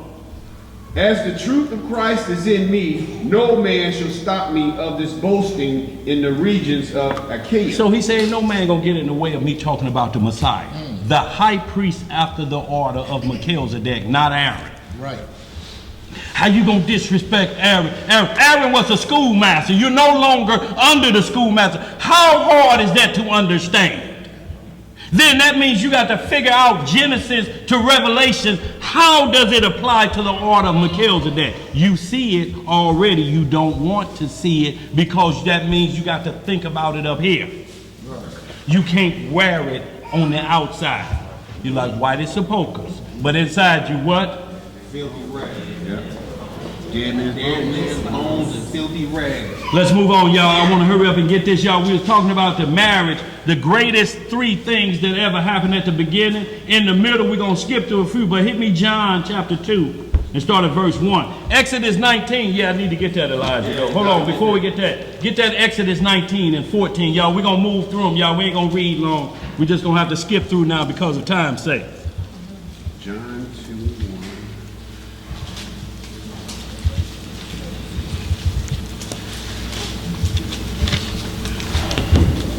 Give me John chapter 2. Okay. John. Hold on, everybody there? Y'all, and what we getting ready to get into right now, y'all, is we're getting into the marriages. The first miracle of the Messiah, when he came of age to start teaching, he done many miracles before that, but I'm talking about the ones before the people, and we'll see why they call it the great. And guess where he was at? Well, we'll see where he was at. Let's get it. All right, John chapter 2, verse 1. And the third day there was a marriage in Cana of Galilee, and the mother of Jesus was there. So this says in the third day. In the third day of what? Of the week? So with that Sunday, first day, Monday, the second day, Tuesday, is this saying the wedding is on the Tuesday, or is this talking about the wedding week, which lasts for 7 days? Huh? What you see? Well, we'll see if how it applies. Go ahead, read some more. Verse 2. And both Jesus was called and his disciples to the marriage. You see who was called to the marriage, to the public ceremony? This same Negro was in the strip club, told me he did a secret wedding. A what?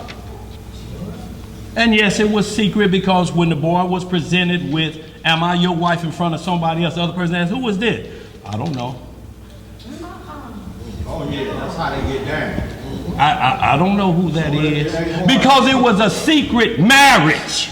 It ain't hard to see they following because they got a record of it.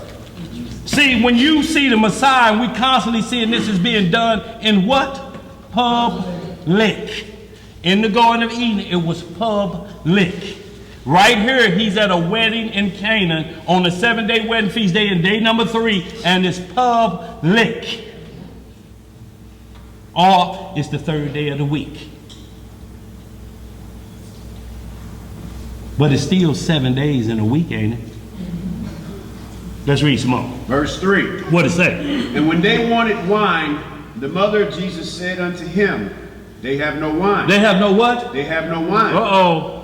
Jesus said unto her, Woman, what have I to do with thee? Mine hour is not yet come. So he telling her, look, it ain't crucifixion day. What you need? Monkey. I got you. Mine hour ain't come yet.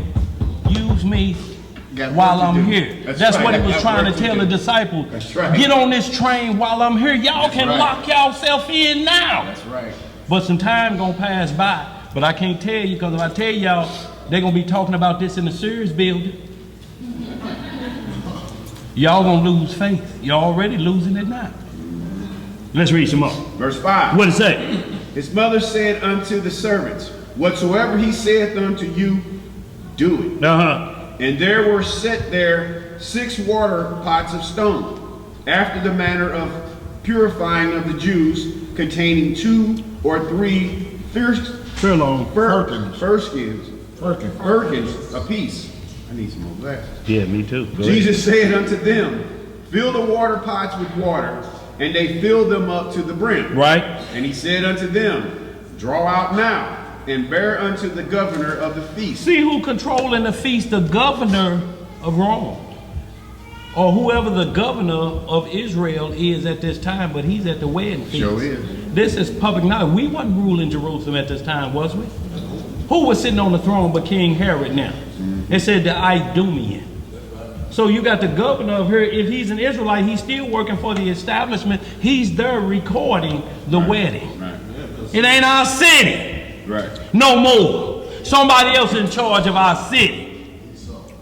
Caesar was in charge, and Pontius Pilate was in charge of the whole province. And then, you know, you have magistrates in command, governors, and so on and so forth. You married to the state. You married to the state. Well, what do you think you married to with a piece of paper like this and you write on there, W-E-E-Z-M-A-R-I-D. We's married. Right here. I've written it up. And right here it says we's married. And you need to get out of them clothes so pleasuring can start. Ain't we supposed to have some witnesses around here? Ain't we supposed to, before we do this? We the witnesses. We the witnesses. And then the way they do it when they're done. Yeah, that's the next day. It's over. That morning. Let's get some more. Where we at, y'all? Verse 8. Uh-huh. I'll read 8 again. Uh-huh. And they said unto them, Draw out now, and bear unto the governor of the feast. And they bare it. When the ruler of the feast had tasted the water that was made wine, and knew not whence it was, but the servants which drew the water knew, the governor of the feast called the bridegroom, and said unto him, Every good man at the beginning doth set forth good wine, and when men have well drunk, then that which is worse, but thou hast kept the good wine until now. So what he basically saying, he called the groom of the wedding. Come here, man. Come here, man. Let's go. Let me out, man. Everybody, man, if you early, you get the good wine, man. You put out the Mogan David. But, man, you got some Ripple here. I mean, you know, usually we put out the Ripple later. But you got the good stuff out. Why you put the Ripple out first? And he like, hey, I did put the good stuff out, I thought. The Ripple still boxed up. This is the governor saying, look, the latter part of the feast is way what I'm tasting because he's taking miracle wine. And the Messiah's at a feast showing you what it's going to be like at a wedding when you do this before the public so the governor could talk about what he had at the feast. Right. But you can't do that with no secret marriage. Because it's a joyous occasion. Boy. Everybody is enjoying your union together and bearing witness to your union under the Most High and His only begotten Son. So it's joyous. It's beautiful. The wine is good. The Yes, food it is. good. Read some more. 11. Thank you. This beginning of miracles did Jesus in Cana of Galilee and manifested forth his glory, and his disciples believed on him. See, this manifested, it started his miracles. Why did his miracles start at a public wedding? What do you think he wanted his disciples to see? Come here, y'all, let's go see what me and y'all gonna do later on at the marriage supper of the Lamb. This is what you got to see. It's got to be public before all the nations. They have to witness this. You can't do that in secret. If you already done it in secret, then you got to follow the rule so the public can see. It's just like the marriage supper between the Most High and Israel. The world is going to bear witness to that event. Yo, so we're going to move on, y'all, because we run out of time. Y'all write down Revelation 19, 1 through 10. Let's just hit the first verse of that. And then I need to really get in quick because we're in the 3 o'clock hour. I got some things to just run through really quick about Jubilees chapter 50. That's what I'm saying we need to get to, because this is the issue that's at hand. This is the witness they hanging on like one on a cliff. And then Isaiah 58. Yeah, we're going to hit that too, Elijah. We hit 56. Go ahead, y'all. Where we at? Just read Revelation 19, just them first 4 verses, because this is the end of the matter. It has to start where it has to end where it begins. It's like when you count a day. If you count the 3rd hour of the day, the 9th hour of the day, 3 p.m. to 4 p.m., that's the 10th hour of the day. Because if you start your count at 6 a.m., when you get to the 9th hour is 2 p.m. to 2:59. Because if you don't count that way, if you start your day at 6 a.m., your day is going to end at 7 p.m. You're going to be an hour into the next day. Hours are very important when you count about the time the Messiah gave up the ghost. You don't want to run past the start time. We cannot run past where we're trying to get back to. We're trying to fix what happened in the Garden of Eden. Not what happened at Mount Sinai, but what happened in the Garden of Eden, so you don't have to worry about a birthday again. Who you gonna tell if you make the kingdom you've been there for? Man, you know what? It's my birthday day. How old you now? 10,637,000 years old. This is how long we've been in the kingdom. Where your clock? The sun and the moon don't need for the sun to be there. What you got a clock? Man, I got to get back home because my show on. Not in the garden, ain't no time. Right. Time is gone. Let's read some more. Where we at? Revelations chapter 19. 1 through 4, really quick. 4. Everybody there? And after these things I heard a great voice of much people in heaven, saying, Alleluia. Hallelujah, yeah. Salvation and glory and honor and power unto the Lord our God. For truth and righteousness are his judgments. For he hath judged the great whore. Who he judged? The great whore, which did corrupt the earth with her fornication, and hath avenged the blood of his servants at her hand. Y'all can hold that, but we want to skip down to verse 9. What you want to go to 4? Huh? No, we just want to get, Verse I want 9. to get to the marriage supper of the Lamb. And he said unto me, Right, blessed are they which are called unto the marriage supper of the Lamb. What are you blessed if you get called to? The marriage supper of the Lamb. Y'all, that's going to be public. That ain't going to be private. The whole world going to see if the Lord say, enter. Well done, servant. Come on in. Come to the marriage supper of the Lamb. For you worthy. Y'all, this is where it has to take place at. Not from some Negroes setting up a camp and put a Home Depot fence around it. And setting the women on this side and the men on that side. Guess what? Every one of the women and men on that side, guess who get to go on the women's side? See David Koresh. Only him. See Hulan Mitchell.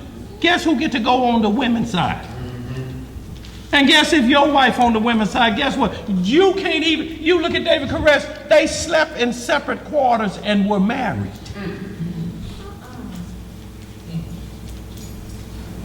Don't you fall for it. A man shall do what with his wife? Let's read some more. 9 again. And he saith unto me, Write, blessed are they which are called unto the marriage supper of the Lamb. And he saith unto me, These are the true sayings of God. So y'all, we gonna hold her. Y'all read all of that about the marriage supper of the Lamb. But y'all see where it's ending. It started with a marriage. And what is it ending with? So now we get to talk about, well, do I have to have a marriage certificate? Yes, you do. Y'all don't think Mount Sinai was a marriage certificate? He just said here, do what? Write what? Write the invitations to the marriage supper. It's invitations written. It's recorded. What's on paper?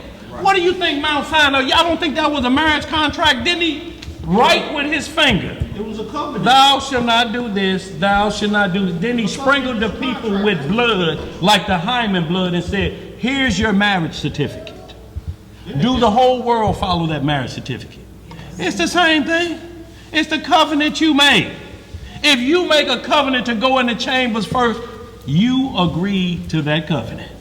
How do you write a bill of divorcement without a certificate in the beginning, a contract before? You got to be married to get divorced. How do you break a contract if it's none presented? That's right. So why write a bill of divorcement if there's no contract involved? Give me Jubilees 50 up. Give me Jubilees 50 What's the up. purpose of it? Already got it up. Okay. What's the purpose of a bill of divorcement? Right. When you never had a marriage certificate in the first place? Right. So you gonna prove what? And who you proving it to? Right. You have to whisper to people. No, that one's mine. that one's mine. You whispering? Yeah, that's like picking the litter of a dog. Let me get that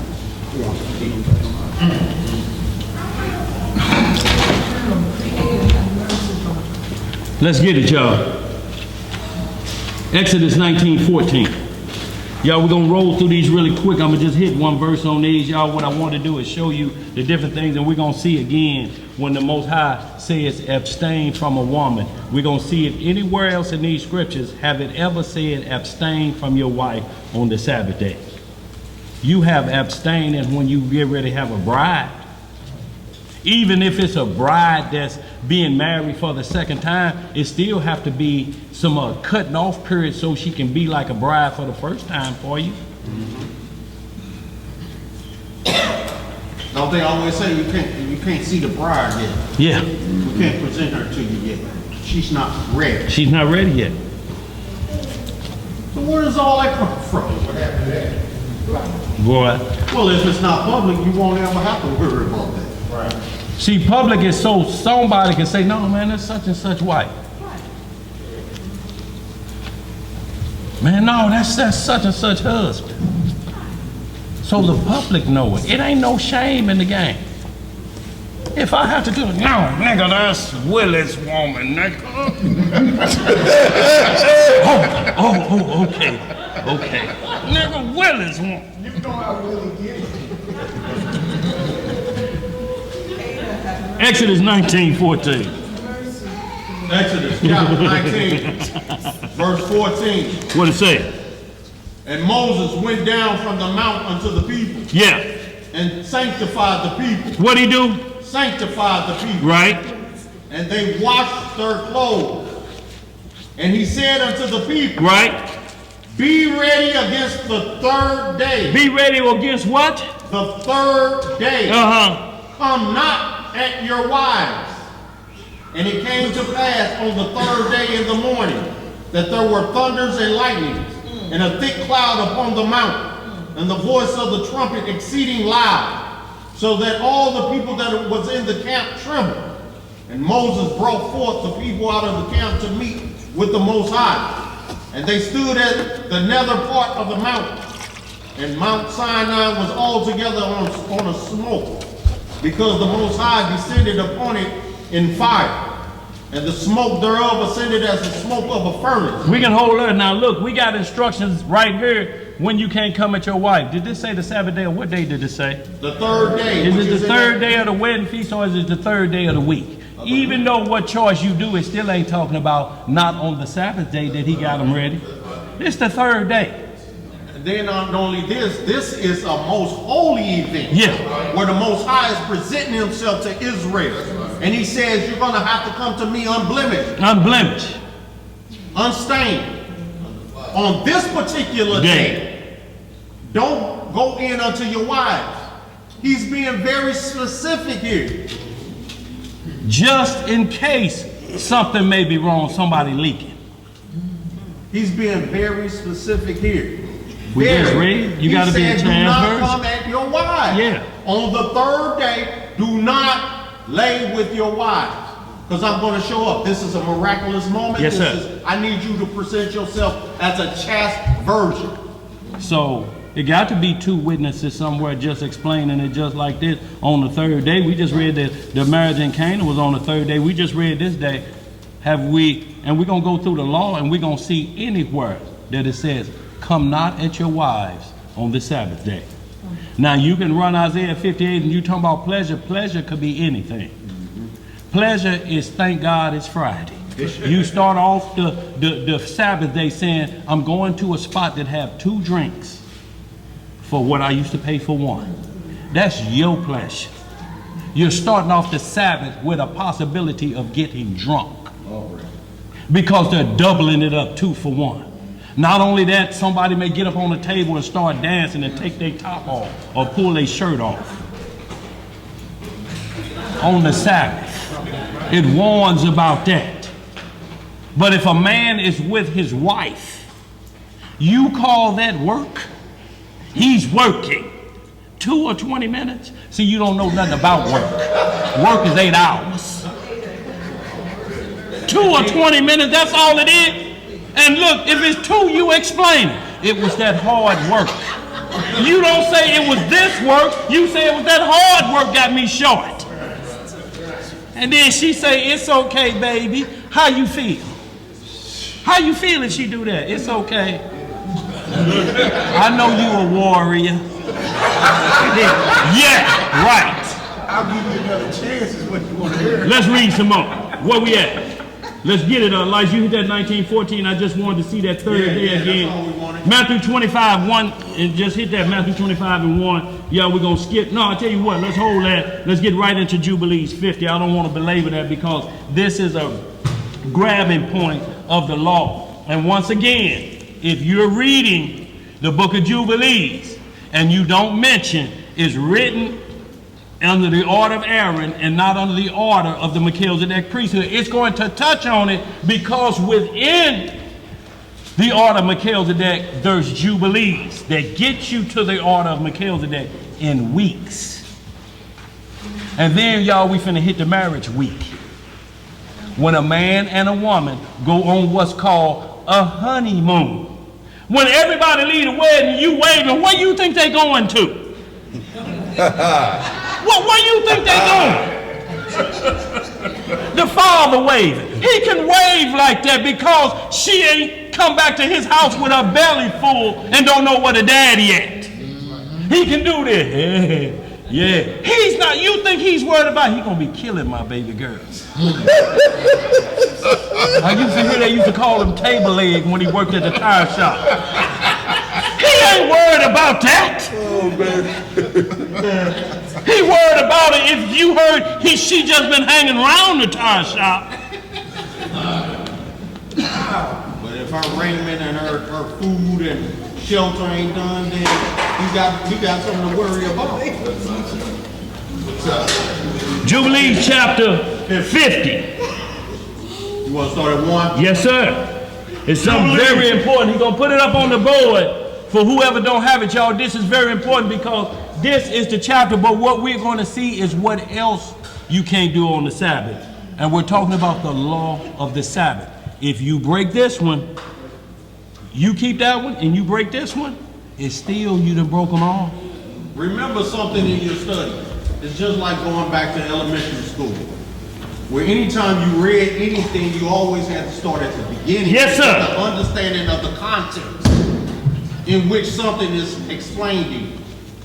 Anytime someone tells you to go to a particular scripture and verse, always start at the beginning, right, because it's going to tell you what it's all about. They picking the business. context of that which they're trying to point you to. They picking And boogers. it may not even have anything to do with what they're trying to say it does.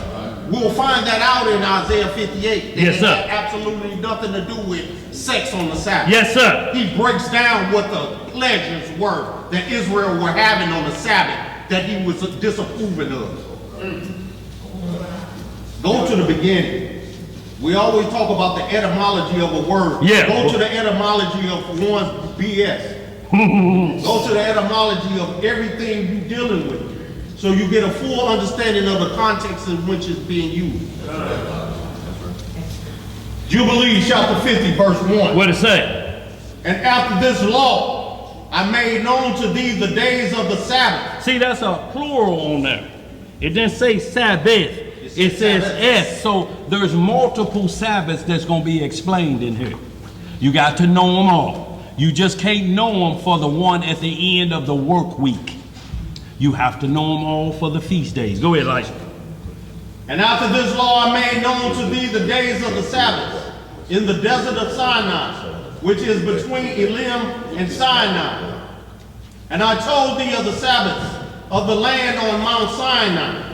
And I told thee of the Jubilee years. Of the Jubilee what? Years. See, if you just run to Jubilees and you don't understand what a Jubilee is, you already behind the 8 ball because you're studying a content you don't even know what it means. Right. Let's read some more. And I told thee of the Jubilee years in the Sabbath of years. The Sabbath of years? You mean there's a Sabbath that runs for years? Let's read some more. But the years thereof have I not told thee till ye enter the land which ye are to possess. See, one Sabbath I ain't told you about yet. Right. Right. Under the order of Aaron. Let's read. And the land also shall keep its Sabbaths while they dwell upon it, and they shall know the Jubilee year. Wherefore I have ordained for thee the year weeks and the years and the Jubilees. There are 49 Jubilees from the days of Adam unto this day, 2010 AM, and 1 week and 2 years, and there are yet 40 years to come. There are yet 40 years to come. If we don't understand the Jubilee in time, how long was we in Egypt? Everybody holler 400 years, right? How long were we there though? 430. So you're saying right now 1619, 2019, our time is up. You can't use Ezekiel 20:33 when it says it's going to be a mirror image of Egypt. We owe 30 more.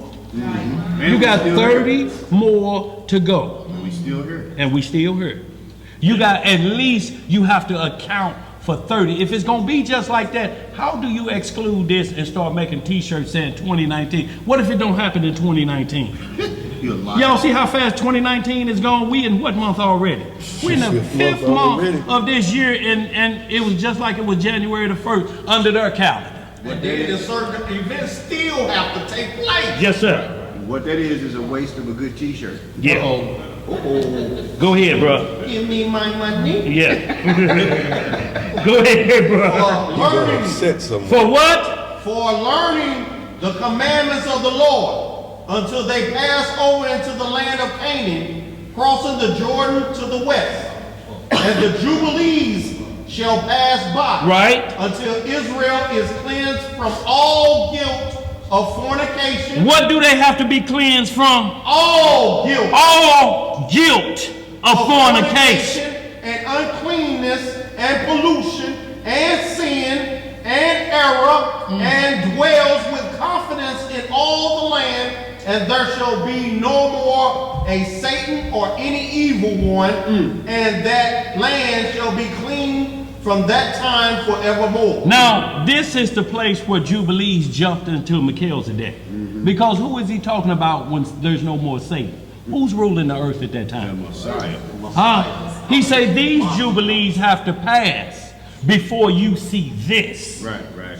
So that's a Jubilee we have to count. He says it's been 49 since I've been talking about since Adam. Now we have to count just like when the Messiah, when they said There's 49 generations from the Messiah to David, 14 generations. 14 generations from David to Abraham. There's generations in there, so you keep count where you at to the coming of the Messiah.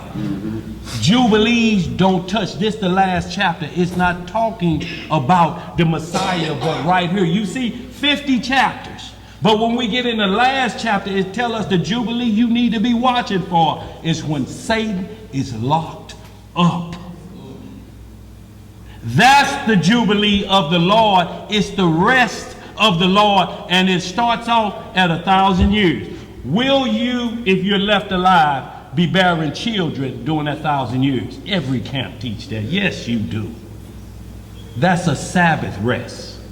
Will hips be swiveling? No.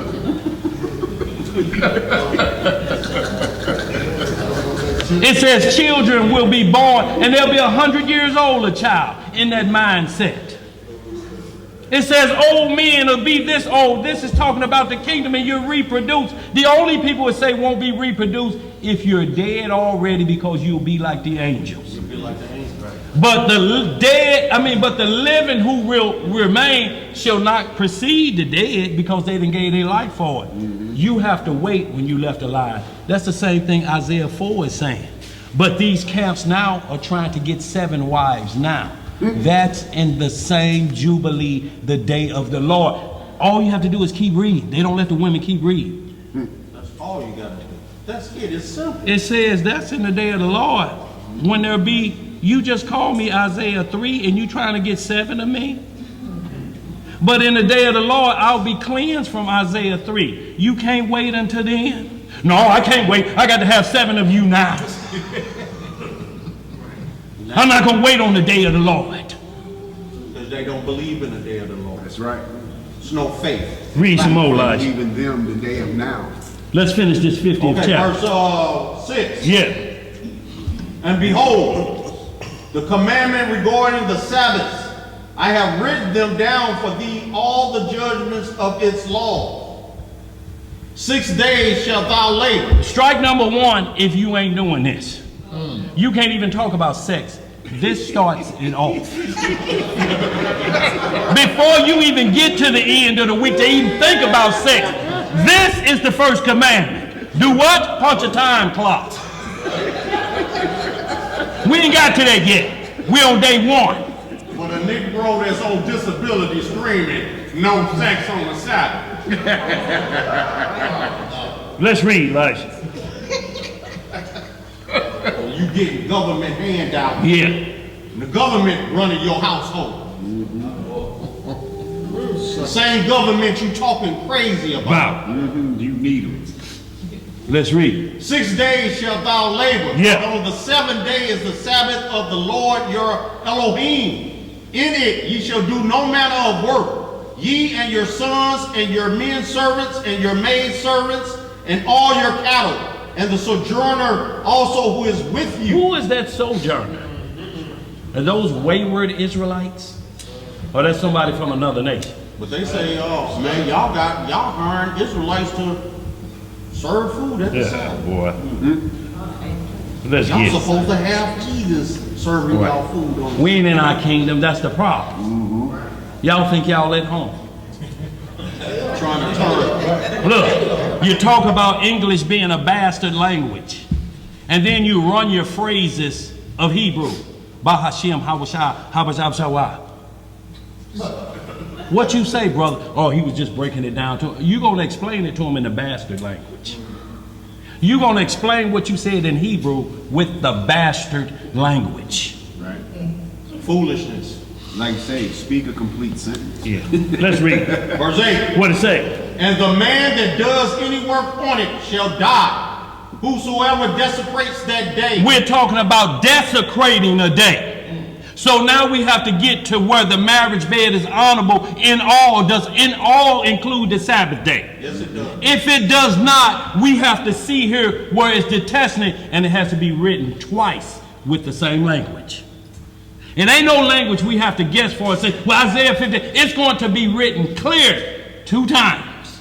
Let's read. Very clear. Verse 8 again. And the man that does any work on it shall die. whoever desecrates that day, whoever lies with his wife. This is where they coming from, y'all, right here. There's one witness. That's only if everybody believes in the book of Jubilees. If you don't believe in the book of Jubilees, guess what?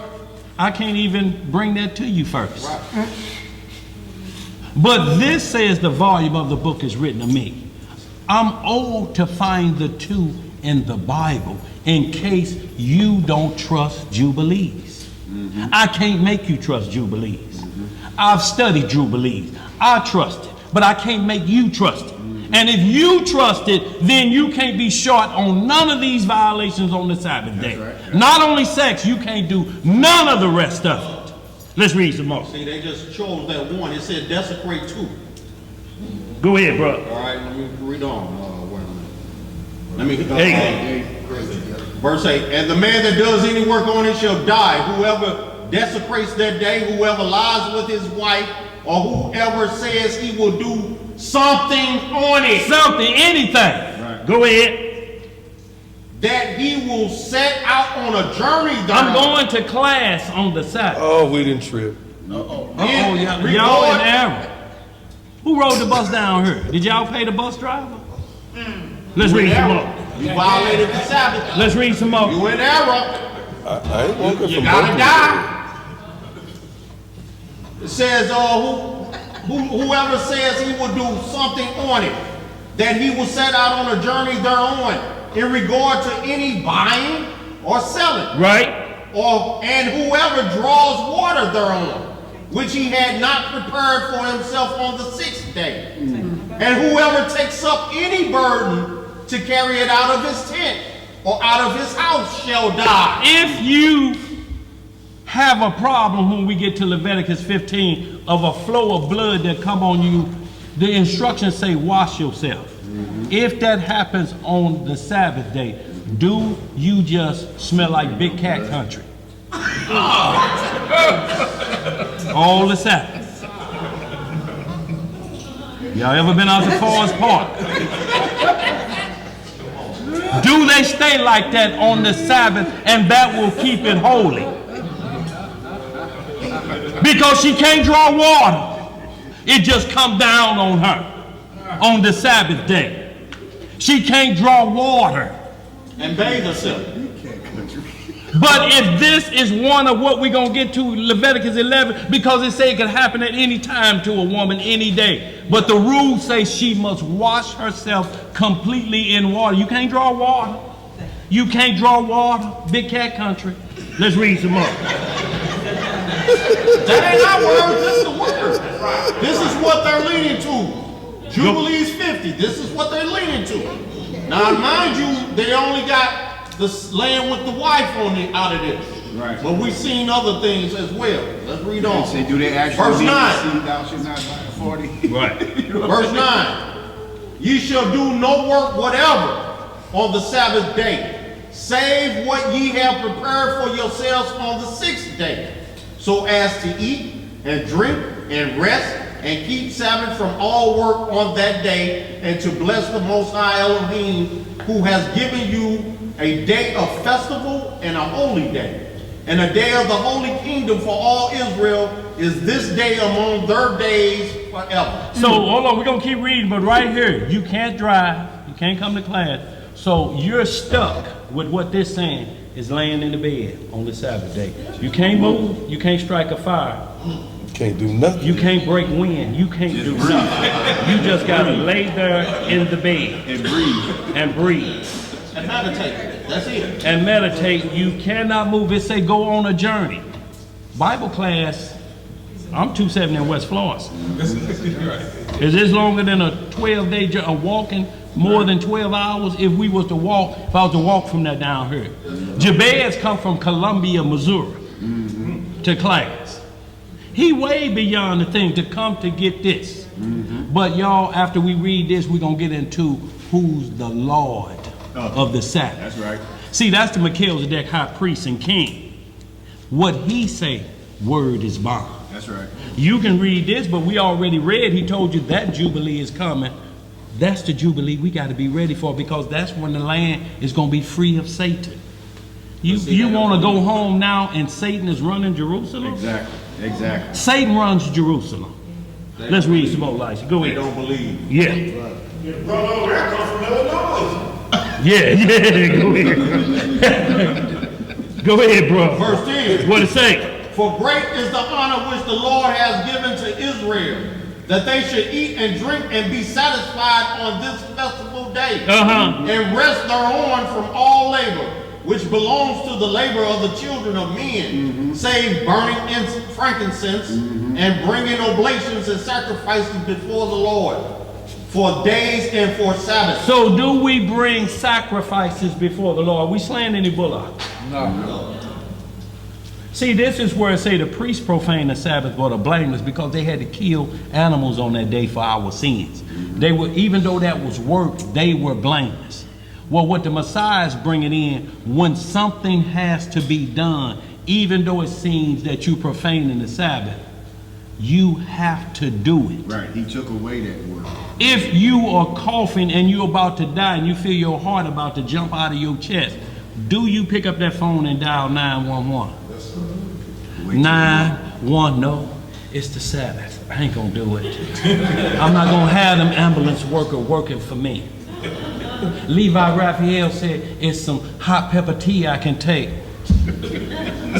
That's gonna be work, ain't it? Ain't that gonna be work? You got to heat the water up. You got to prepare it. See, y'all, some of this stuff is simple, but when they're targeted on the pleasure that they love, because they do it every day. They ain't even looking at the menstrual cycle part. That's the only place in the Bible where it tells you to abstain from your wife. It's the only place in the Bible and the only time. This is still one witness, y'all. We still got to get two witnesses that says abstain from your wife. And Exodus 19:14 ain't it, because that was the third day. Now, is that the third day of the wedding feast or the third day of the week? Because that's a Tuesday if it is. Right. You ain't got it. And if it's counting 3 days, that means Thursday, Friday, and Saturday. Yeah. But if you go to 1 Corinthians 7, Paul said don't abstain from your wife too long, because that's the time that Satan That's how Satan get in there. and deals with your mental and lust. Yeah, I'm mad at it. I'm mad at it. That's why you sitting at the bar with your ring on. You mad at him? He mad too. Right. Satan like when you're mad at each other, because you're what? He loves it. Separated. Let's read some more. Finish that up, like we're gonna hit these other ones, y'all. We're gonna get on our This sister work gotta get her alone class. shall be done on the Sabbath days in the sanctuary of the Lord your God. In the where? Sanctuary. Where is this work being done at? This have to be done in the sanctuary. Or we like incense down here. We light the menorah. So it's saying all we can do down here is light the menorah and he light the incense. The problem is we got in our cars to drive here. Yep. That's the problem. See, it just named the 3 things you can do on the Sabbath. Have prepared food cooked, do this, but it say you can't drive. The only example here is saying you got to light the menorah if we're high priest. So the problem is still we had to get in the car and drive down here. To the menorah. To the menorah. Absolutely, bro. Let's read. Finish that out, Elijah. You had to talk about coming, and so you can't talk. You can't even talk about it. You going to the Sabbath. But you know what some of them saying now? I'm gonna sit here then because y'all live streaming. So now y'all enjoying, but we in violation. Or do we get a pass to come down here and like this so y'all don't have to leave the house? But guess what? You got to get online. You had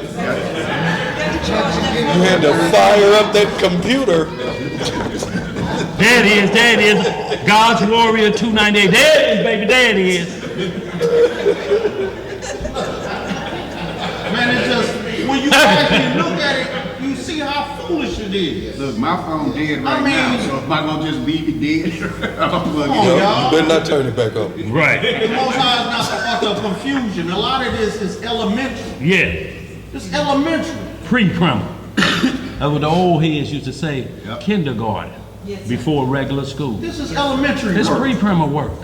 You going back, can you just picture them in one of them kids' 5-year-old desk? A grown man sitting there with fringes on. He done went back in the iron.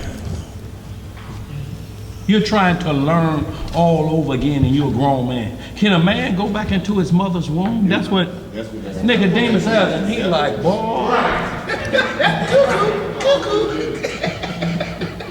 And that was the chief and ruler of the Pharisees. Let's read some more, y'all. Finish that up, Elijah.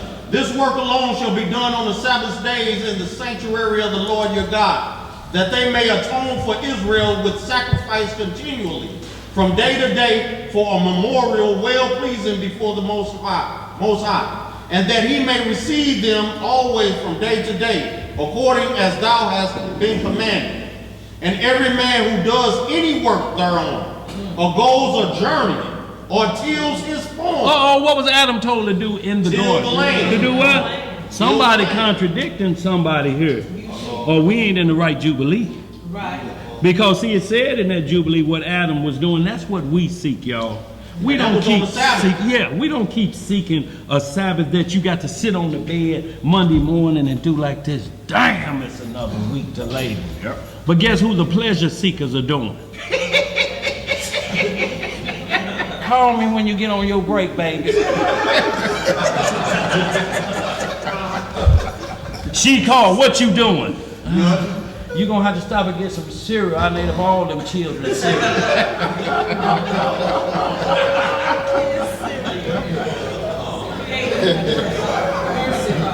Say the pleasure seekers. Let's read this off, brother. Go ahead, bro. We still got them Isaiahs to hit, man, to get to Go ahead. understand. Verse 12, and every man who does any work thereon, or goes a journey, or tills his farm, whether in his house, house, or any other place, or whoever lights a fire. Whoever do what? Lights a fire, or rides on any beast. Don't get in that Cadillac. Or travels by ship on the sea. Don't you get in that boat. Or whoever strikes or kills anything, or slaughters a beast or a bird, or whoever catches an animal or a bird or a fish, no fishing, or whoever fasts or makes war on the Sabbath. Oh, you ain't making no war on that Sabbath. You ain't at war with nobody else on the Sabbath this year. You're talking noise that you're teaching. War. Yahoo! That's right. War on the Sabbath. You can't even fast on the Sabbath. Can't fast. Let's read some more. We're going to see about that. No fast. Let's read it, Elisha. Can't Read fast on the You Sabbath. can't fast on Read the it, Sabbath. Elisha. Yes, sir. The man who does any of these things on the Sabbath Back shall die. back it up to the fast. Back up to the birds and fishes. Okay. Or whoever catches an animal or a bird or a fish, or whoever fasts or makes war on the Sabbath. Some Negroes just got through fasting for reading. Did they make sure they didn't do none of that fasting on the weekend, did they? Well, on the Sabbath day, they 4 days of fasting and reading. 4 days between Monday and Friday. Or they had to do them between then, huh? Monday, Tuesday, Yeah. Wednesday. Okay, well the problem still is how many hours did the Messiah do? 40. 960 hours. 40 days. Did he take a day off 1 week? Every 4 days off in that week while he was fasting. Did Moses take, the lawgiver who wrote this, take 1 day off while he was up in Mount Sinai for 40 days and 40 nights getting the law? Did he take the Sabbath off? Was he fasting? He didn't eat. The Messiah didn't eat for 960 hours. So this got to be something wrong with the Messiah here for fasting during those 960 hours. He wasn't supposed to fast on the Sabbath. 960 hours. How many Sabbaths you gonna get out of that, Elisha? 4 at least. 4 at least. 4 weeks at least. Minimum 4. Is this a problem with our Messiah? Man, I could draw it. I can't. Let's read, Elisha. Finish that off. Finish that off, Elisha. We're going to read these last 2. Go ahead. The man who does any of these things on the Sabbath shall die, so that the children of Israel shall observe the Sabbaths according to the commandments regarding the Sabbaths of the land, as it is written in the tablets, which he gave into my hands that I should write out for thee the laws of the seasons, and the seasons according to the division of their days. Herewith is completed the account of the division of the days. So it's a division of days. Now look, Leviticus 25 go into the same talk of the Jubilees. Sex on the Sabbath is missing. Now did they tamper with the Bible? It's the same law you would go to concerning the Jubilees of Sabbath. Just start off with Leviticus 25 and 1. Just give me that, y'all. We're going to move on. What you got back there, LC? You say no fasting on Sabbath? Huh? You say no fasting. No fasting on Sabbath. This is what this say, but the Messiah fasted 960 hours on the Sabbath. He said, be ye like me. So either we're misunderstanding what Jubilee is talking about because we're in the wrong weeks and years, or what the Messiah is saying in the New Testament, the Romans put that in there. Let's read some more. Where we at, Elijah? Where you going? Let's get Matthew. You want the Leviticus? I want Leviticus 25. And y'all, this is what we're talking about, your second witness of law. It's going to start off the same way. And it's going to be missing one of these requirements. Or there was a specific reason because of this Jubilee when he told you, you can't do that with your wife. When I'm going to present you to the Messiah, you can't do it because the wedding may be on the Sabbath day.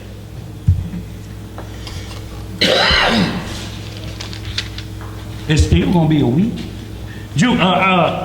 Leviticus 25, what did it say? Read 1 through 3. 1 through 3. 1 through 3. What did it say? Leviticus 25, 1. And then we'll go right back to Leviticus 15 about the laws. Y'all, we're going to hit a couple more, and I'm going to give y'all the rest to read. I want to end with the book of Tobit, just the 6th chapter, and I'm going to give y'all everything else to write down because we're definitely out of time.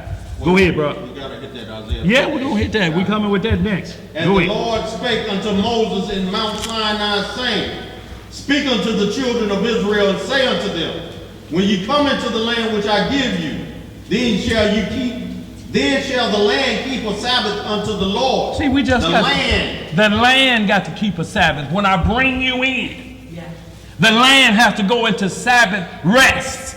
It's just the same thing Jubilee started out with, but they only pinpointed one. Let's read some more, Elijah. 6 years thou shalt sow thy field, and 6 years thou shalt prune thy vineyard, and gather in the fruit thereof. But in the 7th year shall be a Sabbath of rest unto the land. Unto the what? Land. A Sabbath for the Lord. Thou shalt neither sow thy field, nor prune thy vineyard. So he say, when you've been a farmer, if you doing your land, you just can't do what you doing on the 7th day. That's when you void out the Sabbath rest for the land. The land has to rest. You can't keep trying to make it produce fruit, even if you do it Sunday through Friday. It still has to rest. If there's a Sabbath, you have to understand the land has to rest from producing fruit. Just like a woman, she can't produce all her children at one given time. They produce after a time and a time. Your second address. So, in other words, these farmers are violating the law. If they do it 7 years in a row, if they do it 7 years in a row, the land cannot rest. You are going to get premature fruit.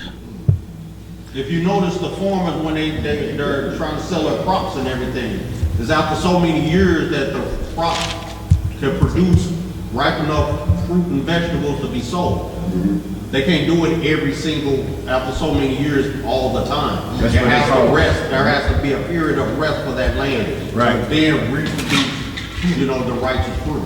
Or what they call rotating crops. Right. Yeah. So, exactly. Exactly. So, if they don't rotate the crop over in this country, they open to get punished by the Most High. If they overdo it, yeah, because the land can't rest.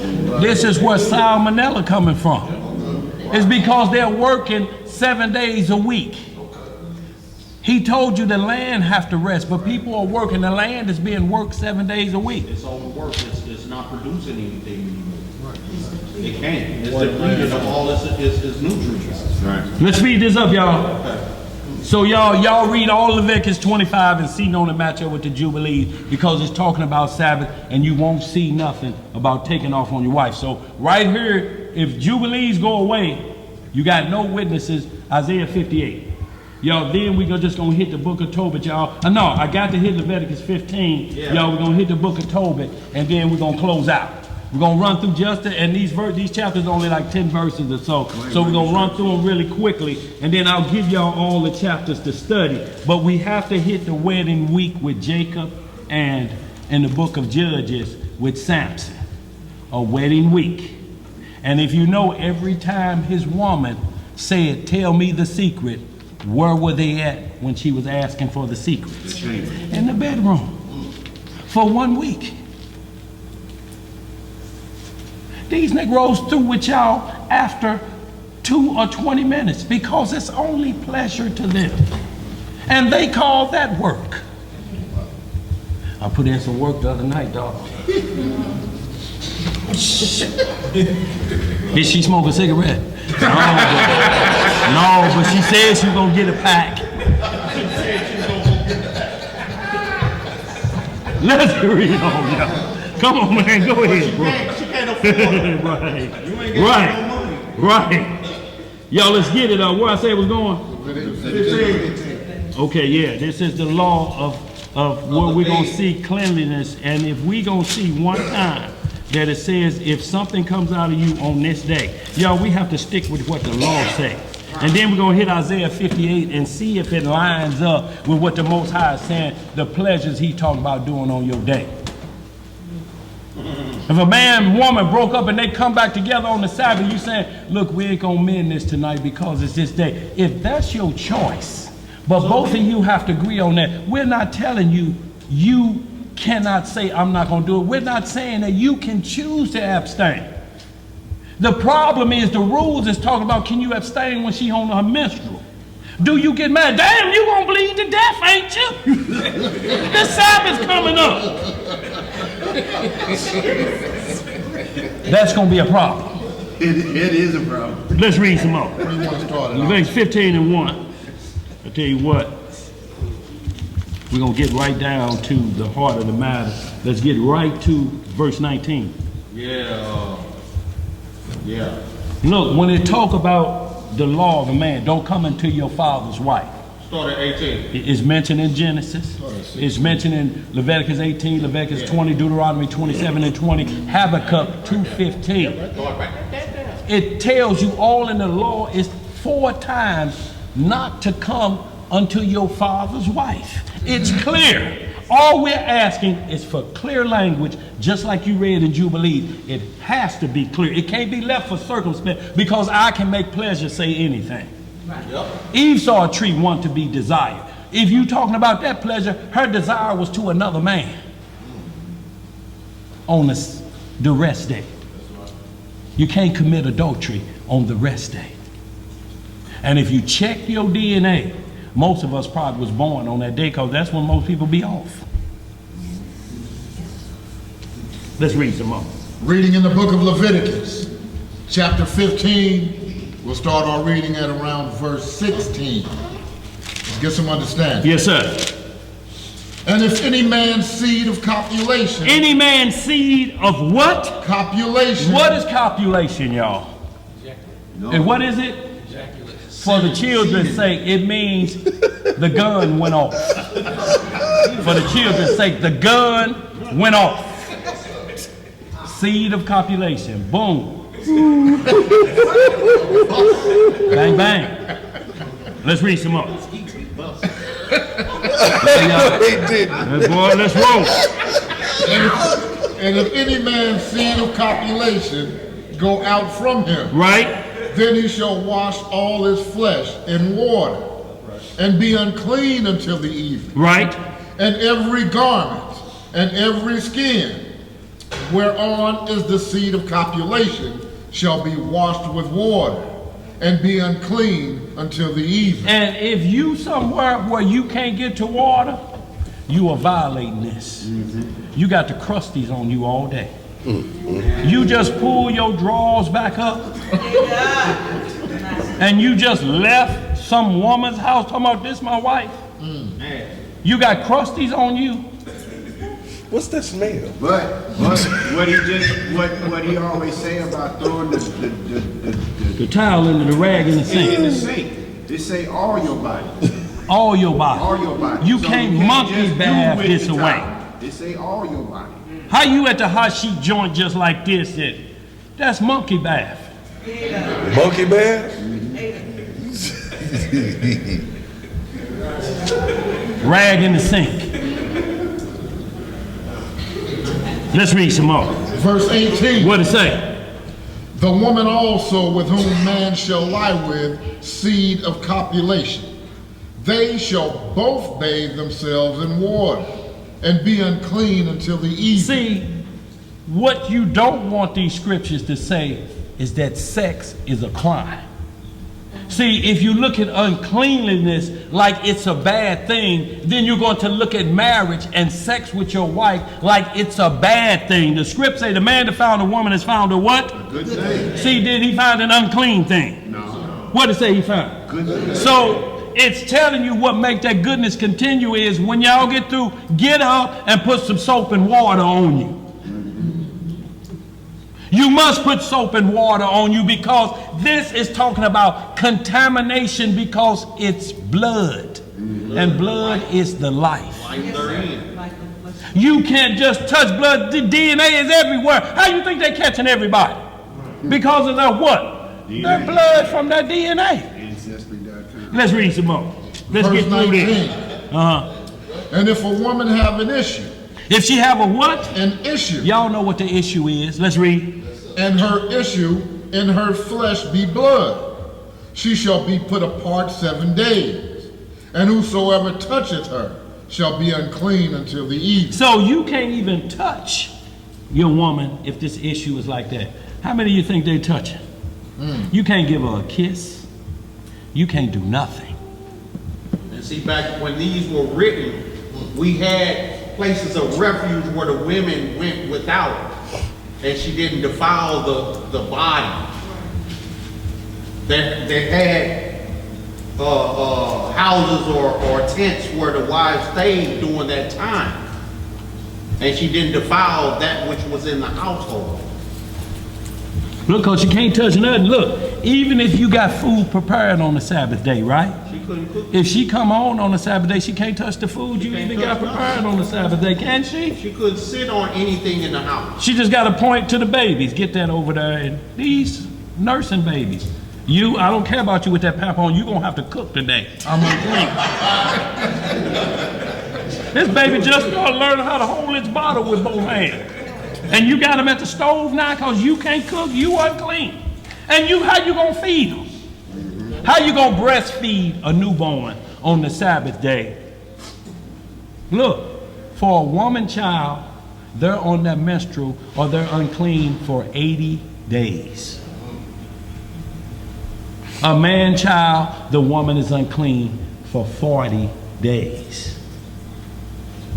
If you are a child born and you're not a full year older than your brother or sister, the gun got jumped.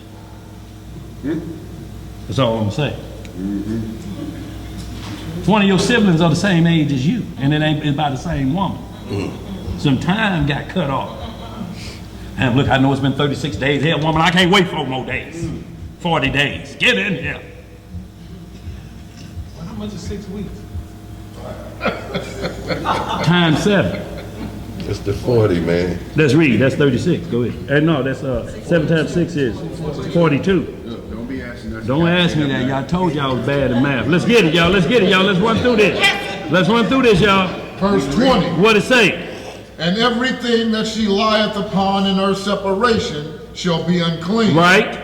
Everything also that she sitteth upon shall be unclean. Is it one car in the house? How many toilet seats you got? How many toilet seats you got? How many chairs? She can't sit on the couch. You have to ban her to the doghouse. Right, are y'all sleeping in the same bed? Oh. Huh? Now just on top of it. So we ain't talking about that though, huh? No. Let's read some more. Verse 21. And whosoever toucheth her bed. You can't even touch her bed. Go ahead. shall wash his clothes and bathe himself in water and be unclean until the evening. Now you done touched her bed and you got on them same jeans you've been ironing for a week. They was already dirty. You can tell they already dirty because they shining. You done ironed them till they shining. All you did is just smell the ring. Oh, they still clean. And now you sit on the bed. Let's read some more. Verse 22. And whosoever toucheth anything that she sat upon shall wash his clothes and bathe himself in water and be unclean until the evening. And if it be on her bed or on anything whereon she sitteth, when he toucheth it, he shall be unclean until the evening. So what is it that he's touching? What is it? Don't y'all understand? It's the fluid. Right. It's not the bed that's unclean, it's the fluid on the bed. If you want to see how that fluid get down and gets over everything, take a black light in there after you get through. You gonna really do this. Because it's gonna be everywhere. Y'all know the rules. I'm trying to keep it as clean as I can, but it gets on everything and it drips and it leaks. Let's read some more. Probably spots on your ceiling right now. I don't know if you're going there, but remember when Jacob was leaving and his wife? Oh yeah, you say when Laban, she was on that. She took had Laban's his idols. idols. Yeah. She took his idols and hid them under her. And she was on that horse. time of the month. Yeah. So he knew he couldn't go under there because she sat on it and it was unclean. But he told her. He didn't know. She said, I'm on that time. If she hadn't said, he'd have been looking for his idols. Let's read, y'all. We got to get through this, y'all. Verse 24. What it say? And if any man lie with her at all, and her flowers be upon him, he shall be unclean 7 days. Yeah. And all the bed whereon he lieth shall be unclean. Now, this is saying if he come to a menstrual woman, or it comes down on her any day of the week, you're unclean even through the Sabbath day. This could happen on a Tuesday, and with what y'all saying about unclean on the Sabbath day, you're still unclean and you ain't did nothing on the Sabbath day. You still unclean if this happened on a Tuesday, because the cleansing period don't lift until next Tuesday. This said 7 days, didn't it? That means if you had this on a Tuesday, come to Sabbath day, you still can't come to class. No, why? Because you on a 7-day restriction. See, these are the only things that put multiple days on you is menstrual cycle. Right. He forbid this under every circumstance to come near a woman when she's in her cleansing period for what happened in the garden. Right. You can't get in the middle of the same crime. Right. And say the bed is undefiled. The bed is defiled at that point. Right. But it ain't said nothing about yet. We read if he coming to her on the Sabbath day, he's unclean for 1 day, 2 days.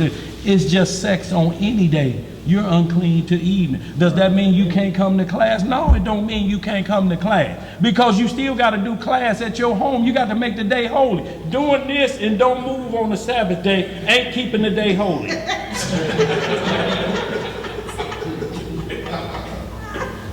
Yo, your children's up in there. Get in the bed. Get in the bed.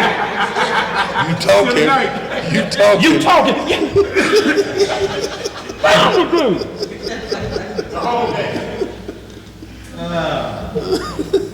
There's something called the night hours of the Sabbath. Yeah. But when you don't work, every hour of the day is the night hours. Right. Because you don't work. And this is saying here too is that if this happens while you're doing it. Yeah. Yeah. Okay, so if both of you are getting to know each other on Tuesday, and this happens during that time on Tuesday, he's showing you the mercy that you just gonna be unclean for this time. This is not saying that you can go into her during this time.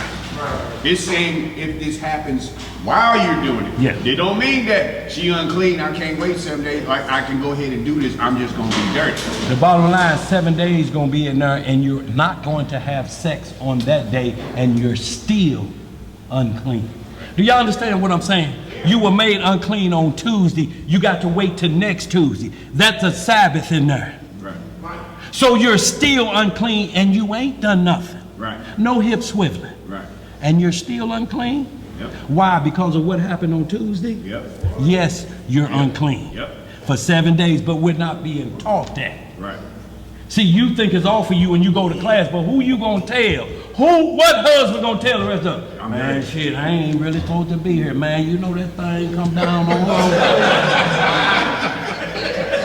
I ain't supposed to be here. I don't want to hear that. Don't tell them. I don't want to hear that. Keep that to yourself. It's my day to say what's, that's right. You can't now, you're defiled. Let's read this, y'all. Let's finish this up. Y'all ain't got but 15 minutes. Go ahead. What it say? Verse 25. What it say? And if a woman have an issue of her blood many days out of the time of her separation. Outside of the monthly. The normal day. Now you done run over. You're running over. See, it ain't about if I can't wait till the Sabbath. I don't have to worry about waiting till the Sabbath. This is the waiting game. It didn't say the waiting game was the Sabbath. It says the waiting game is the menstrual cycle. Let's do what the law says. That's right. Have we read yet about Sabbath day yet? No. Have a man been made unclean and ain't done nothing on the Sabbath day, according to this rule? If you made it come down, women are smile. See, they like that too. You made it come down. There's song, I love come down. What's her name? Baby, look! How you gonna do like this? Yeah, that's what I do, baby. That's what they call me. The minstrel warrior. You better recognize the minstrel warrior. make my love. You made it come down. Die. You unclean for 7 days and you doing like this. Can't go. Ain't got nothing on me. Let's read some more, y'all. Or if it run beyond the time of her separation, all the days of the issue of her uncleanness shall be as the days of her separation. She shall be unclean. See, she got to look at it as the same way for the monthly. Every day you can't look at it and say, well, I must be sick and it changes anything. It's the same rules because that blood is draining for that sin in the garden. Give me some 2 Tim chapter 2, verse 12 through 15. Keep reading, brother. Verse 26. What it say? Every bed whereon she lieth all the days of her issue shall be unto her as the bed of her separation. And whatsoever she sitteth upon shall be unclean, as the uncleanness of her separation. And we know all these super warmongers on the Sabbath. You got one toilet. Only choice you got is to put a bucket in her room. And look, she got to wash her whole body. She can't if she get in one shower in the bathroom, that means every Sabbath you got a key to the gas station. Yep. So what's them truck stop called now? The big one got showers Flying in J. it. Flying J. Negro, you're going to have to get a card for the Flying J's. And you don't know who been in there, them been around a menstrual woman. Yep. Let's read some more. How you gonna get on the bus and a menstrual woman just got up and you sit down?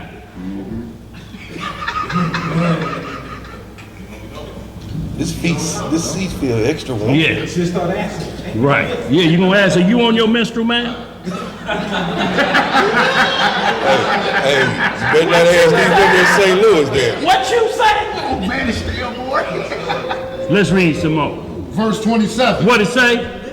And whosoever touches those things shall be unclean, and shall wash his clothes, and bathe himself in water, and be unclean until the evening. You have to go to the laundromat too. You have to go to the laundromat too. You can't iron that crusty in them jeans. You have to go to the laundromat. Hey, Theo, this what it say. Did it say wash all his clothes? How you gonna have on them same drawers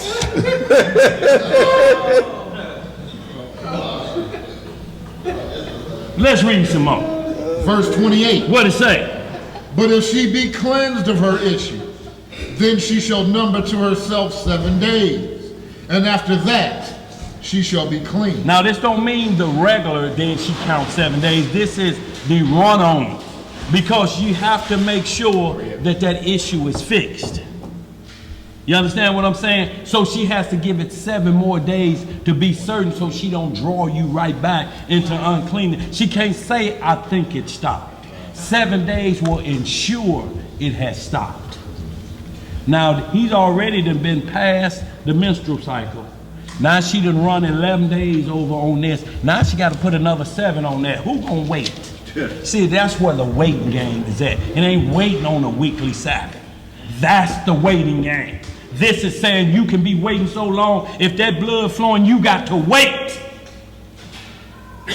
But it's doctrine out there. Do y'all know in some of them lost books that say the worst crime could be is to have a baby while a woman is on her menstrual? You know what type of child you produce? You produce a child. If you go in her and she conceive on her menstrual cycle, if she's made pregnant on her cycle, that child that is born, we got to make sure we wasn't born like that before you do this at somebody else. Let's read some more, y'all. Let's finish this up. Verse 29. What it say? And on the 8th day she shall take unto her 2 turtles or 2 young pigeons, and bring them unto the priest to the door of the tabernacle of the congregation. We got a different priest right now, so this ain't Aaron. Who she take her 2 turtle doves to, or do she got to take 2 turtle doves now? What does she do? How does that transfer over into the order of Melchizedek? She have to go to him in prayer. Twice a day at least, Lord, heal me of this disease. What's coming on? I ain't been with my husband and his eyes is roaming. He done flipped that coin to the tail side, Lord. He's looking. I'm not desirable to him. So even what we was talking about was say she's not desirable to him. She may be desired because she got osteomycosis. What is it called? Osteoporosis. Thank you, bro. No, I'm talking about, it ain't that. What is it, Sister Naomi, that where you keep bleeding? What is it called? Osteomycosis. Somebody will type it in on the live stream. If she has that, you are going to lose favor with your wife. And it ain't got nothing to do with the Sabbath. It's because ain't no day you scared to go, because it could happen any day, because she's got this issue of blood. That's what Veronica had. What is it? Endometriosis. That's, you know what that is? You're on this many days, and you're only off the days of every woman, average days that she's on. Them the only days you off, but you running 22 days of on. We had an example of that. So that means 22 days in your house is unclean as long as she's suffering from this disease. Or what you gonna do, divorce her? The lady who touched his garment, she had that issue. Yes, we got that on there. Coming up, bro. Show. So let's get it, y'all. Let's finish this out. Verse 30. What it say? And the priest shall offer the one for a sin offering, and the other for a burnt offering. And the priest shall make an atonement for her before the Most High, for the issue of her uncleanness. Thus shall ye separate the children of Israel from their uncleanness, and they die not, that they die not in their uncleanness, when they defile my tabernacles that is among them. When they defile my tabernacles that's among them. See, you can't defile the tabernacles, and that's the law, statutes, and judgment. You cannot, especially on the Sabbath, go into a menstrual woman, especially on the Sabbath day. Does this mean, well, be careful, just don't do it on the Sabbath day in case she do that? If you choose to do that, that's fine. But look, if I don't choose to do that, and it come down on me, I know I'm 7 days out. Right, we just read it. I ain't got no problem with that. I know the rules. I'm 7 out. Ain't no need me looking. Ain't no need me asking, is you feeling like you getting lightheaded? Girl, you been going. Where you getting all of that blood from and still walking upright? Hell, the man across the street just gutted a dirt and I ain't seen that much. Finish that out, bro. Verse 32. What it say?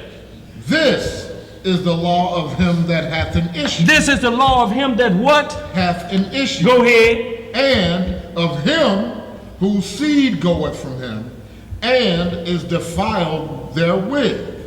And of her that is sick. Of her that is what? That is sick of her flowers. And of him that hath an issue. Of him that hath an itch. It's just talking about you too, man. Right. You got them yellow spots in your shorts. That's what I hear. They be yellow. That's what I hear.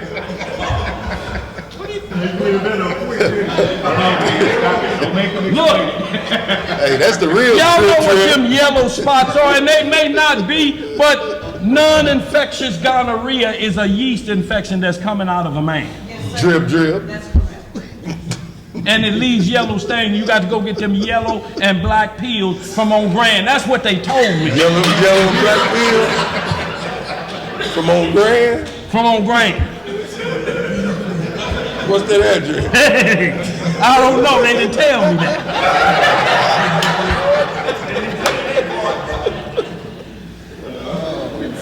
What else to say? Finish that up. Read that 33 again.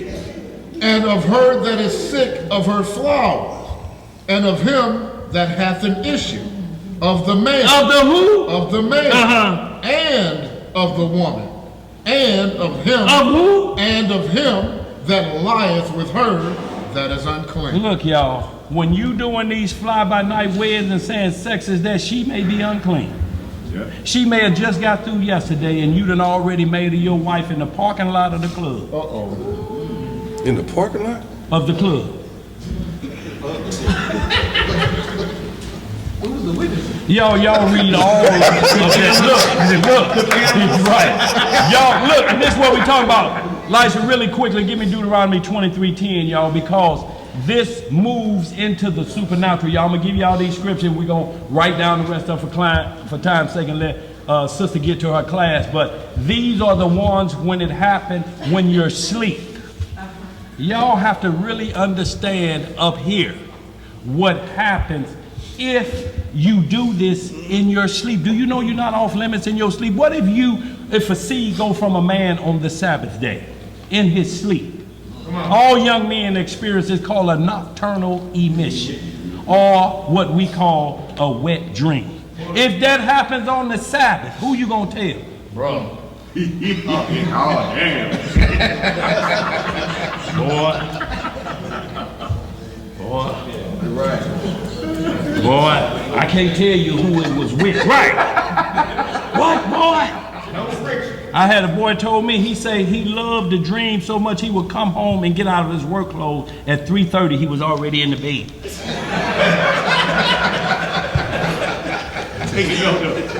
Hoping that dream come to him that where his hips are swiveling in his sleep. Give me Deuteronomy 23:10, Elisha. Deuteronomy chapter 23, verse 10. What it say?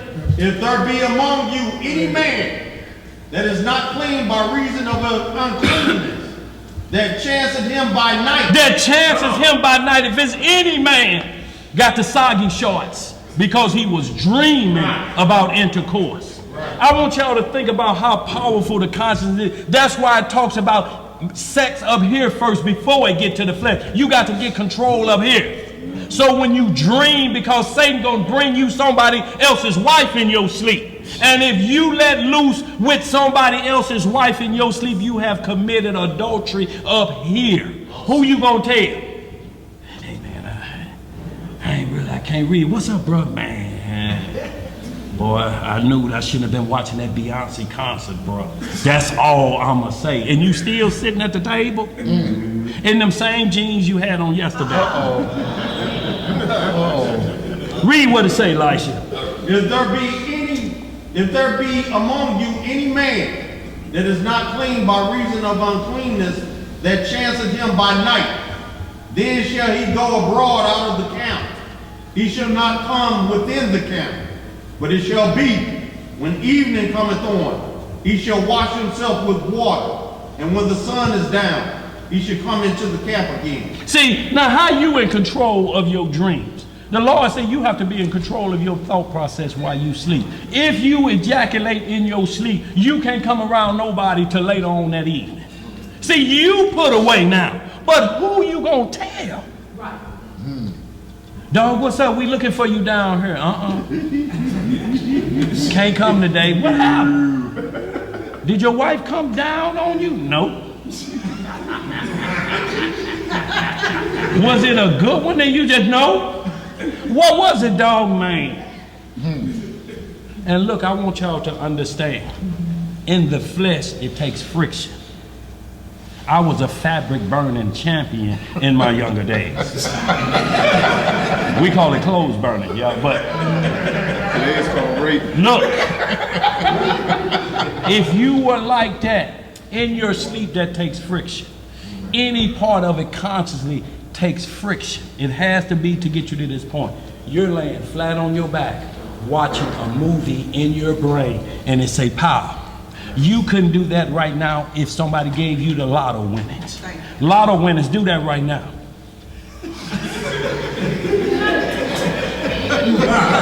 Like you trying to break wind. It's $1 million on the line. Can you wait till I go to sleep? I'm good at it there. No. This is so strong, it gives what you're doing, standing up in the flesh, power while you sleep, and when you wake up, there's the results of it. If that is done because of somebody else's wife you brought into your bed in your sleep, you have committed what in your sleep? Adultery. Who you gonna tell at the assembly? Man, I woke up with them dream catchers on this morning. Look, Amazon got a seed checker that we gonna get for that door. A seed checker. Now look, the only person being here, these babies will be teaching each other. Right. Cause ain't nobody gonna be in here. Gotta walk under a black light. Boy, have them walk under a black light. Go ahead. What you got, Emo? So, if you allow me, wouldn't you say that that's the same thing as saying you must keep a guard over your heart and your spirit? And if you can't control your spirit or your heart, because when you're sleeping, your spirit man is still awake, and it's entangling with the succubus. The succubus, that's what she's speaking about. It's a demonic spirit. It's called a succubus that comes to a man in his sleep as the woman you've been lusting about all day. Every young man has had that fatal walk to the chalkboard. You women don't know nothing about that. In the 8th grade, sitting there like this. Daniel Solomon, come to the board and work this problem, huh? What? What? Not to the board. That's when you put your hand in your pocket.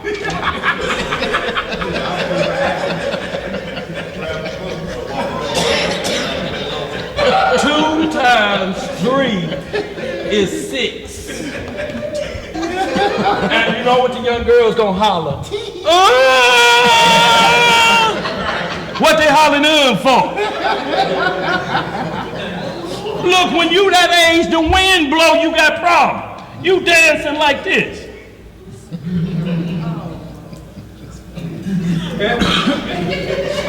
It's called what? Day what?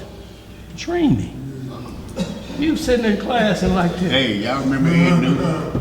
Man, quit playing. At the Animal House? Yeah, I know. Y'all, these are real life events, y'all. What I'm telling, the only reason y'all laughing It because wasn't it's at the true. Animal House either. It was over Gene I Hughes' done house. took that walk to the chalkboard. That was somebody else did.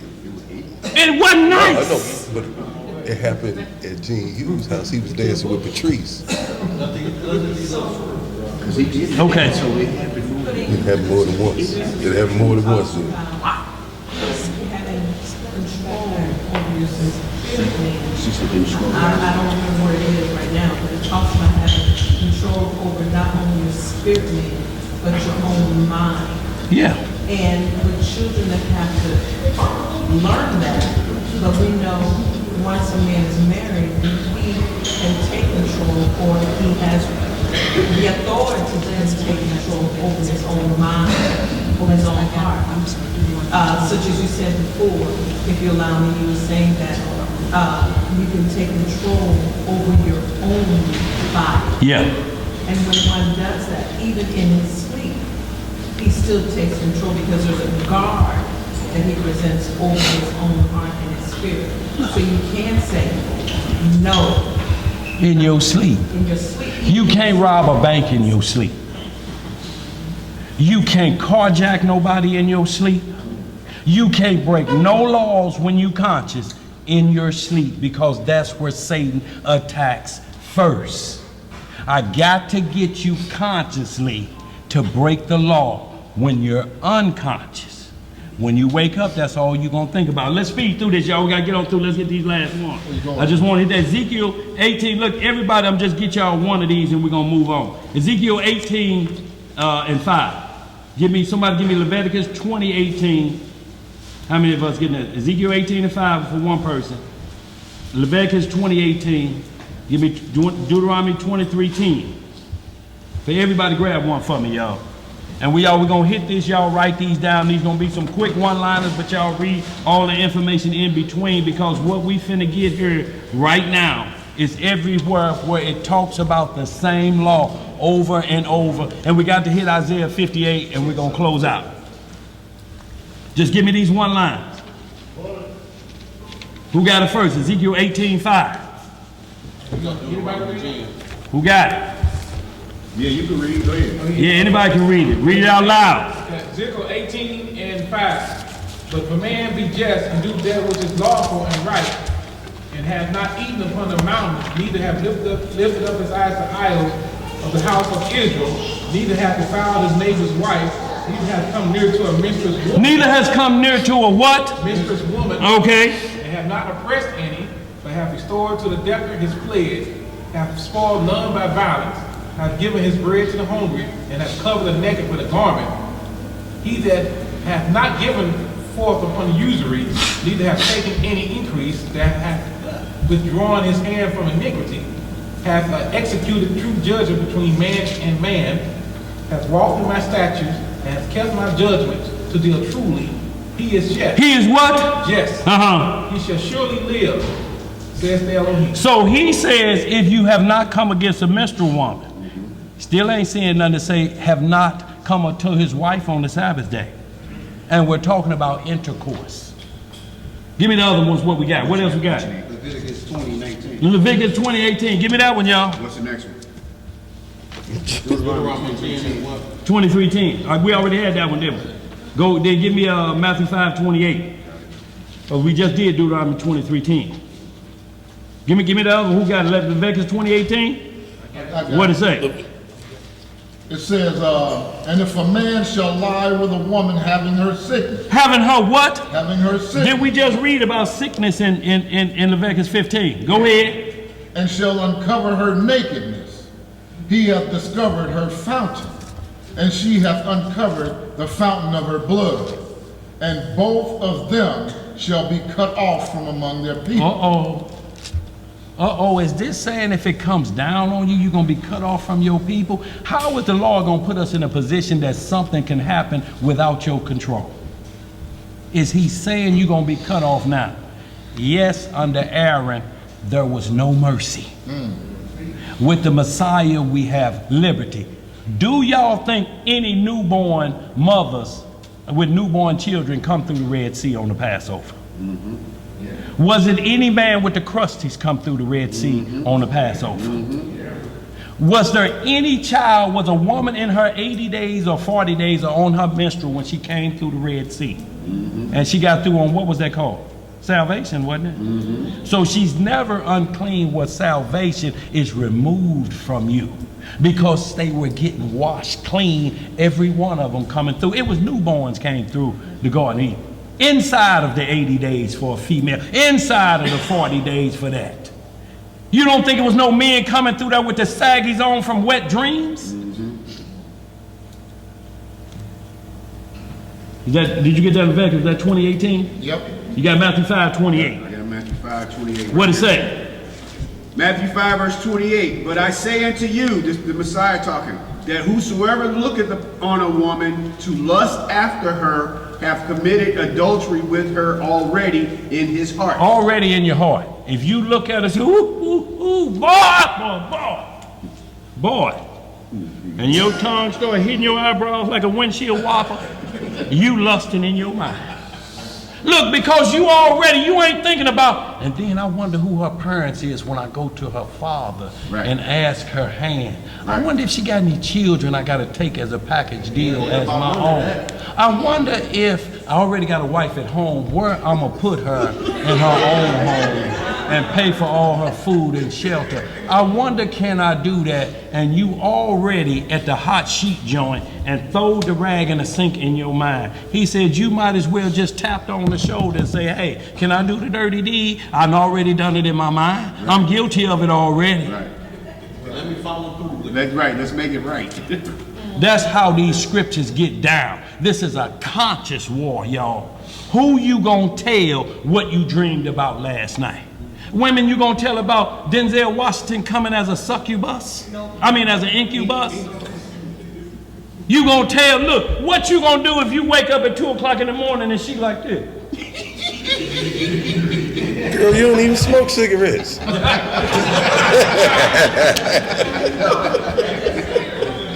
You like, what the hell is going on here? What's going on? You didn't look like that earlier. Go to sleep, baby.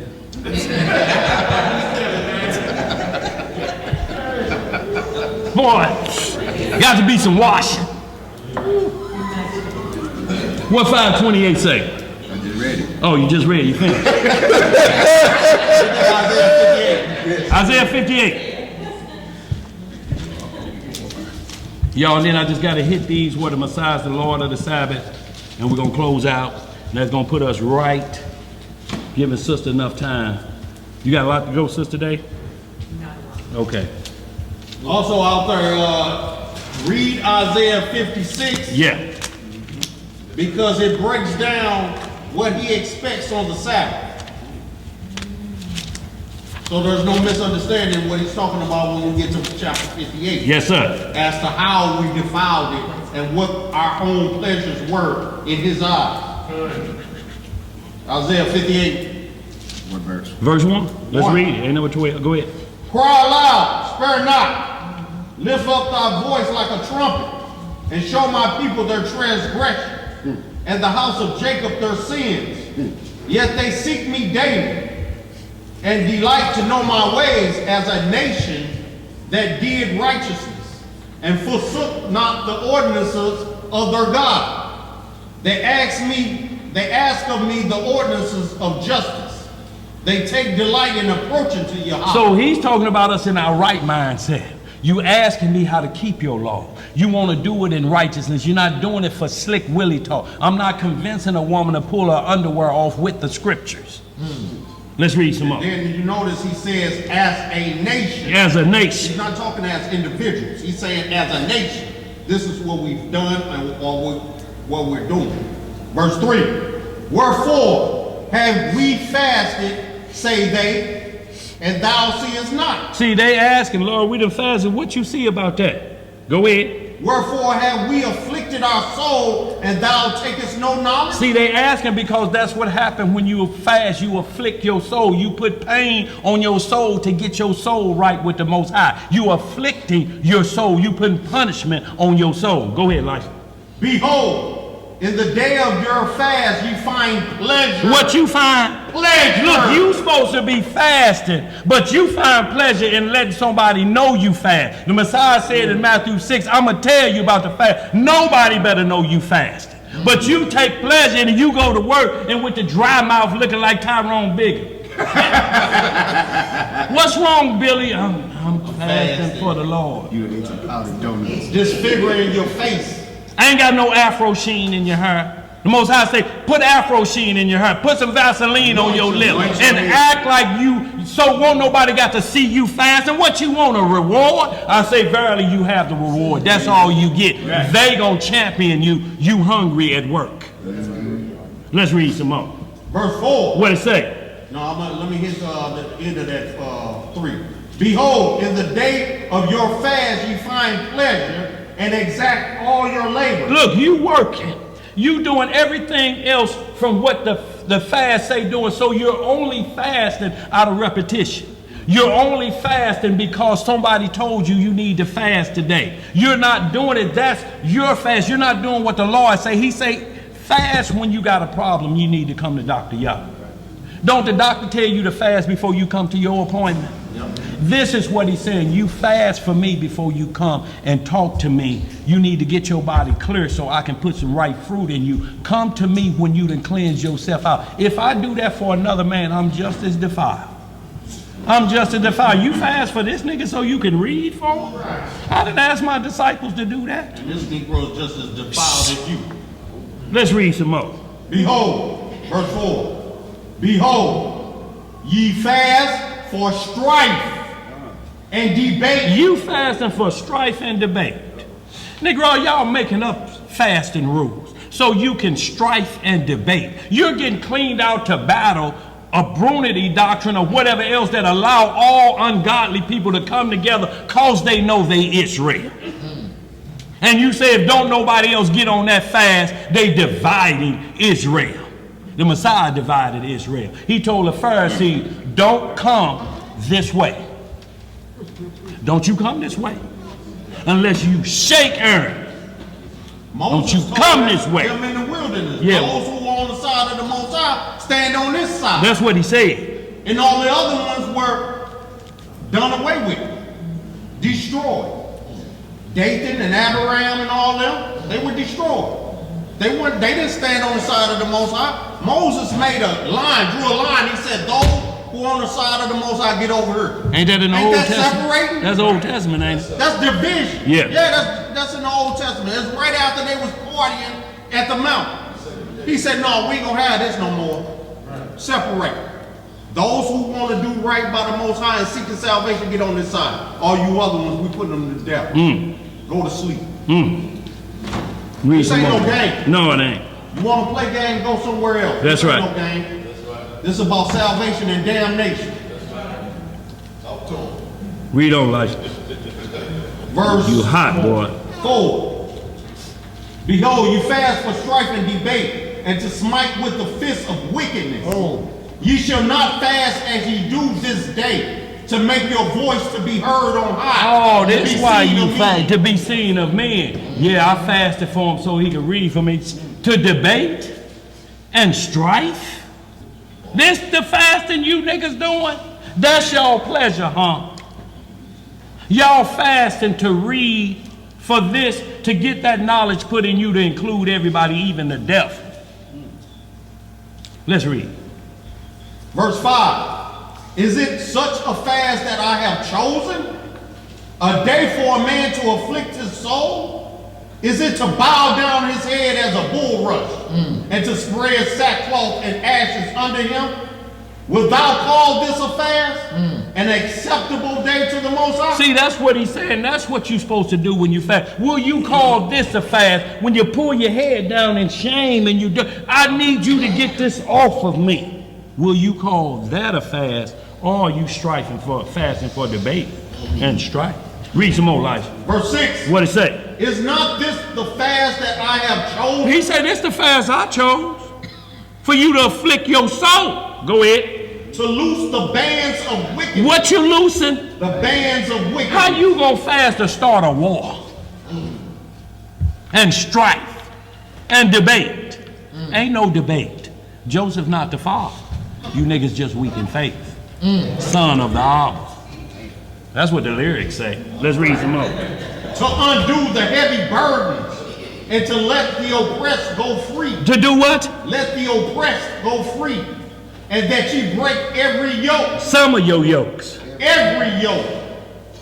Is it not to deal thy bread to the hungry and that thou bring the poor that are cast out to the house? When thou seest the naked, that thou cover him, and that thou hide not thyself from thine own flesh. See, this is counting all of Isaiah 58. That means if you see somebody begging on the street corner, the rules say you must at least look them in the eye if you're going to turn them down. You can't look away and they may be in trouble. You have to at least look at them and tell them. But you have to look at them. You can't drive like you don't see him. Nigga was out here begging yesterday. At least look at him and tell you was out here yesterday. But you have to look at him. You can't just drive out here. This nigga come again. He tapping on me. Can't do it. Let's read some more lights. Go ahead.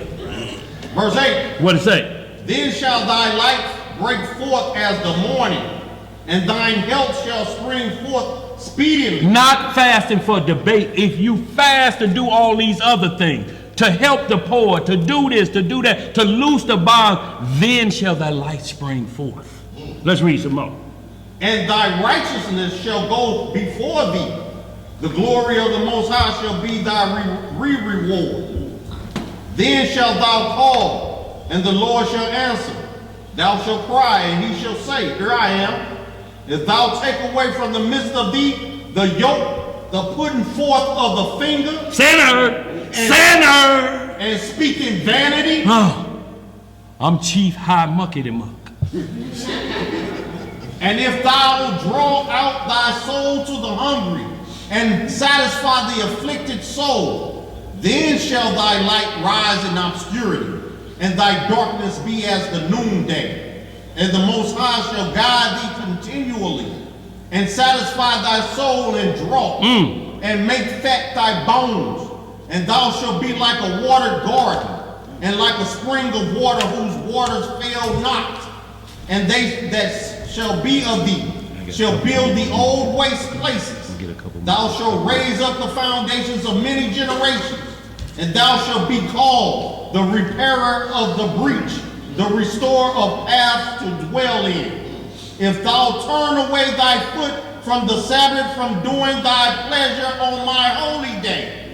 He goes back and tell you what the pleasure was. Right. They were pointing the finger, debating and strife. Yeah. This was the pleasure he's talking about on the Sabbath. They had relinquished of feeding the poor, helping the lonely, and the widows. Yeah.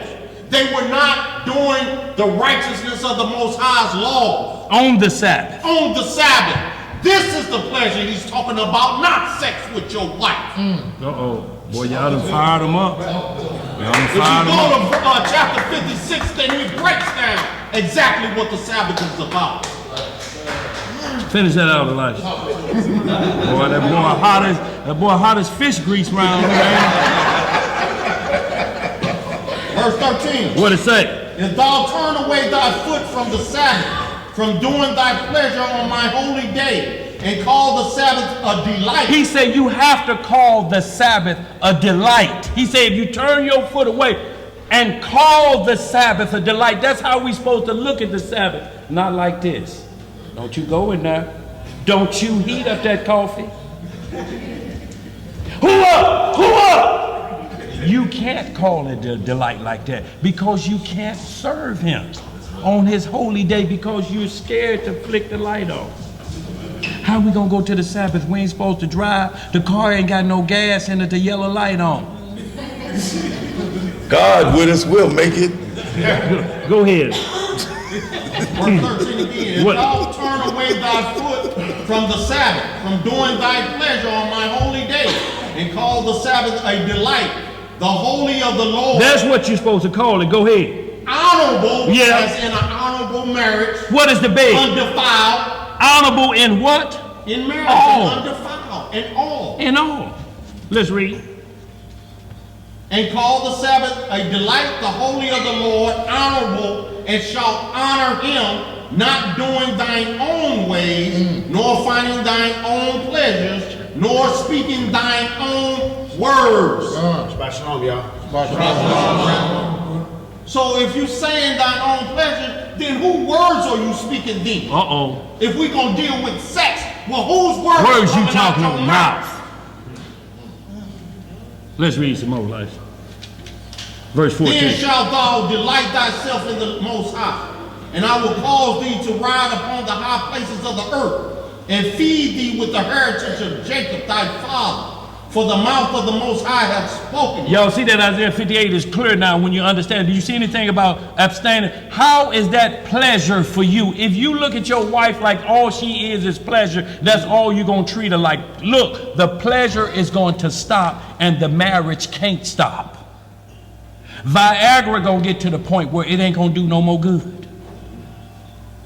Woman is going to get to a certain cycle where these are not pretty no more. They're not sitting up like 16-ounce boxing gloves no more. They look like saddlebags now. No milk in them flat. That's going to be undesirable to you. Can you leave your wife at that point? Or does marriage run this long till they get to that? See, y'all, it ain't till you find no favor in them and you say, I'm out of here. This is a lifelong covenant. Good or bad. Sex or no. The Most High didn't cast us away, he cast us away for a time because of our constant disobedience and playing a whore. But he said he's going to be married, remarried unto us. It's going to bring us back unto that covenant. Let me get these last ones, Elisha. Let me get these last ones, Elisha. Give me y'all these really quick. Deuteronomy 18:18, these one verses. Somebody give me Matthew 12:8. I got Deuteronomy 18:18. And give me, that'll be all, we'll run them too. I want y'all to write down John 1:1 and write down Hebrews 1:10. And this, what we finna get to, is who is in charge of the Sabbath day. But give me Deuteronomy 18:18 because Moses under the order of Aaron told you, don't listen to me. When this individual get on earth, his word is bond. I don't care what you saw I wrote in Jubilee or Deuteronomy. When he comes, everything he say, you better listen to him or there's going to be trouble in your life. You won't be able to say the Romans put that in there. He's the volume of the book. He was before me. He was who I met in the cloud on Mount Sinai. He's coming back to rule the earth. You must get prepared for him. You can't get prepared for me. I'm going out of the way. You can't come and dig me up out of the grave. I'm through when he hits earth. From my priesthood, same laws, but a different high priest. And what he say, go hit me that Deuteronomy 18:18. What it say? Deuteronomy chapter 18, verse 18. Yeah. I will raise them up a prophet from among their brethren. From among who? Their brethren. Like unto thee, and will put my words in his mouth, and he shall speak unto them all that I shall command him. And it shall come to pass that whosoever will not hearken unto my words, which he shall speak in my name, I will require it of him. See, he wasn't talking about Joshua, because Joshua couldn't even do what Moses did. Moses passed it on to Joshua. Joshua wasn't talking about if you come, if you don't hear this word. He was never required that because Joshua met this same individual in Joshua, the 5th chapter. The angel of the Lord came to him and told him, you pull your shoes off. So Moses wasn't talking about Joshua. He was talking about the one Joshua met and told, get out of them shoes. You on holy ground. Same thing he told Moses. And he bowed to him. Joshua did. That's right. Where you at, Elisha? We wanted That's good. It was that verse 15 that you really wanted. Yeah. It said, the Lord thy God will raise up unto thee a prophet from the midst of thee, of thy brethren, like unto me. Unto him ye shall hearken. Yeah. That's what we're talking about. Matthew 12:8. What it say? Matthew chapter 12, verse 8. For the Son of Man is Lord, even of the Sabbath day. Anybody out there in TV land, in worldwide audience lands, or anybody in here, raise your hand and tell me what that means. He's Lord of even the Sabbath day. He rules the Sabbath day. He rules storms, we said that. He rules all the weather. It says he rules the 7th day. Moses didn't even rule his day. Now, this is a man that ruled the 7th day. He's in charge of what happens on the 7th day. Let's read. What it say, Elisha? And when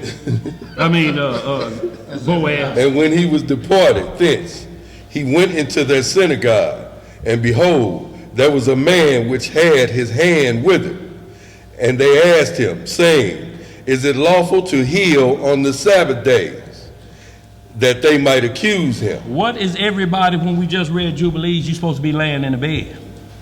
What is that sick man doing traveling to the temple on the Sabbath day? You got the Pharisees here trying to tell them you can't heal on Sabbath. Go ahead, read that really quick, and we're going to get these last two, we'll close out. Go ahead. And he said unto them, what man shall there be among you that shall have one sheep, and if it fall into the pit on the Sabbath day, will not lay hold on it or lift it out? So that's what he asked the Pharisees. Which one of y'all cars stop on the side of the road in a dangerous neighborhood and you got them 22s on there?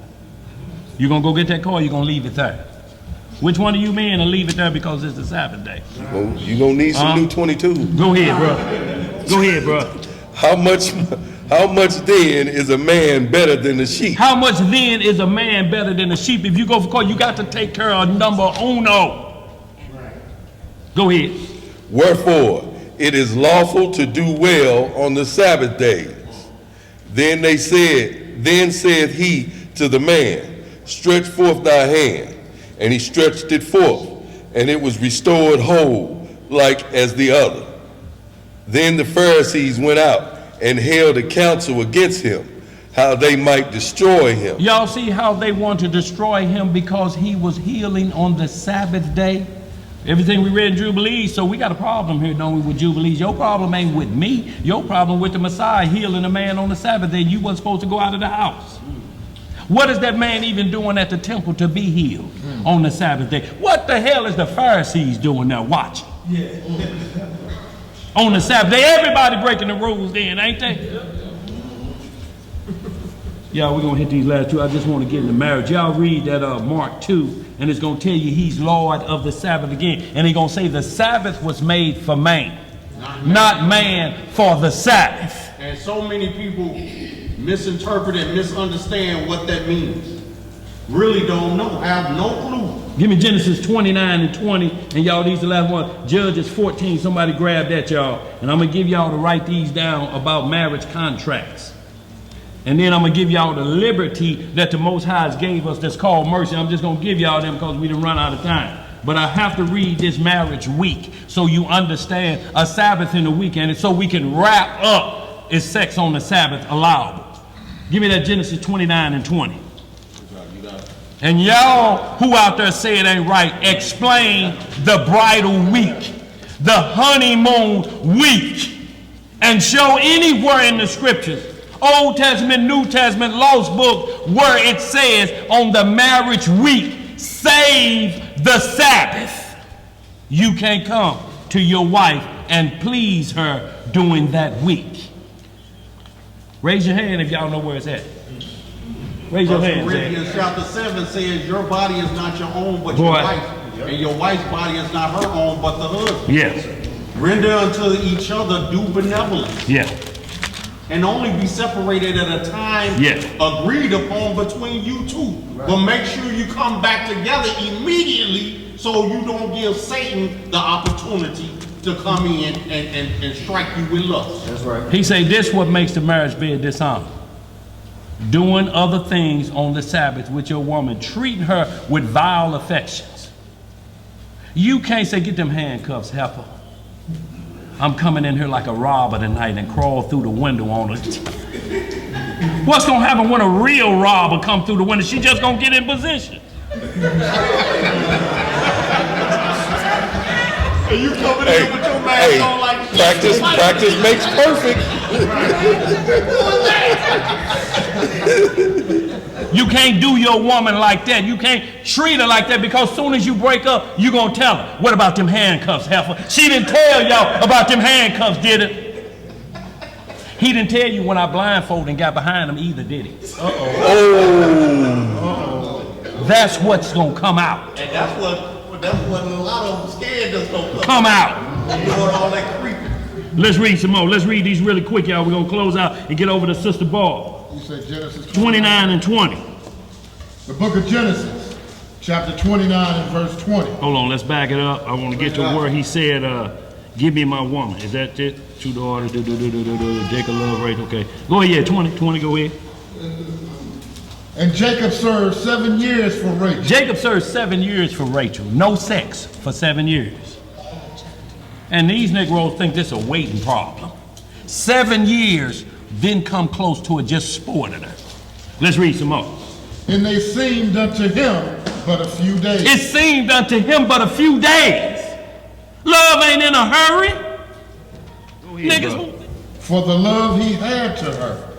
And Jacob said unto Laban, give me my wife, for my days are fulfilled, that I may go in unto her. He say, it's my time, y'all. I done fulfill. I done work for you. I done work for my wife. Go ahead. And Laban gathered together all the men of the place. All the men. He say, come to the wedding. Everybody, it's a public wedding with Jacob in the land, not from where Abraham sent him from. Jacob went to their land. There's other customs in other lands, ain't it? He ain't worried about no marriage certificate there, is he? The custom's still the same. Let's read some more. And they made a feast. What they do? Made a feast. And it came to pass in the evening that he took Leah, his daughter, and brought her to him, and he went in unto her. So they slipped Leah instead of Rachel in the wedding chambers. When you get in the book of Jasher, also in Jubilees, it'll tell you that they extinguished all the lights on it. He was drinking at his feast day, and he went to his chamber. Go ahead, let's read some more. And Laban gave unto his daughter Leah Zilpah, his maid, for an handmaid. That wasn't his wife yet. She was just Leah's handmaid. She did her feet, did her nails, rubbed her back, but it wasn't for Jacob. It was for Leah. That was her handmaid. Let's read some more. And it came to pass that in the morning, behold, it was Leah.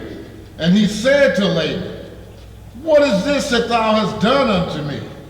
Did not I serve with thee for Rachel? Wherefore then hast thou beguiled me? And Laban said, it must not be so done in our country. We got rules in this country. Go ahead. Go ahead. To give the younger before the firstborn. Right. Fulfill her week. Do what with her week? Fulfill her week. It said fulfill her week. How many days in a week? 7. This the honeymoon. Go ahead, bro. Fulfill her week, and we will give thee this also for the service which thou shalt serve with me yet 7 other years. So we can hold her this marriage. We just hit me really quick, Judges 14, and y'all, we're going to close out. I'm going to give y'all the rest to read. But right here, there's a wedding week. If you think sex is a pleasure, the wedding ceremony is for you. You don't want to spend no money anyway. You think go get another woman, this going to fix your money problem.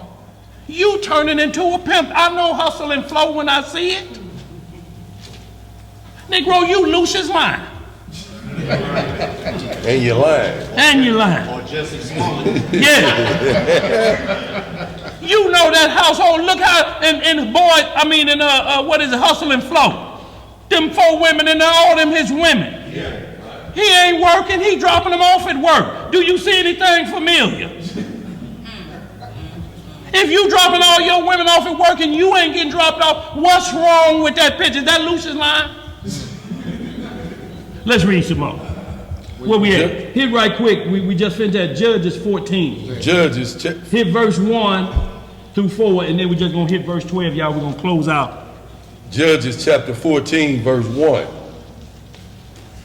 And Samson went down to Timnath, and saw a woman in Timnath of the daughters of the Philistines. Of the daughters of the Philistines. Now what the Samson finna marry another woman outside the nation? Let's read. And he came up and told his father and his mother and said, I have seen a woman in Timnath of the daughters of the Philistines. Now therefore, get her for me to wife. So he wasn't even hiding this.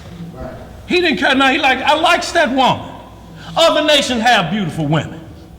Edomites have beautiful. Look, Hillary Clinton and Rosie O'Donnell. No, I'm just messing with you. I was going to say, what did you name it? I'm just messing with you. Go ahead, bro. Go ahead, bro. But every nation got beautiful women. Go ahead. Verse 3. Then his father and his mother said unto her, is there never a woman among the daughters of thy brethren, or among all thy people, that thou goest to take a wife of the uncircumcised Philistines?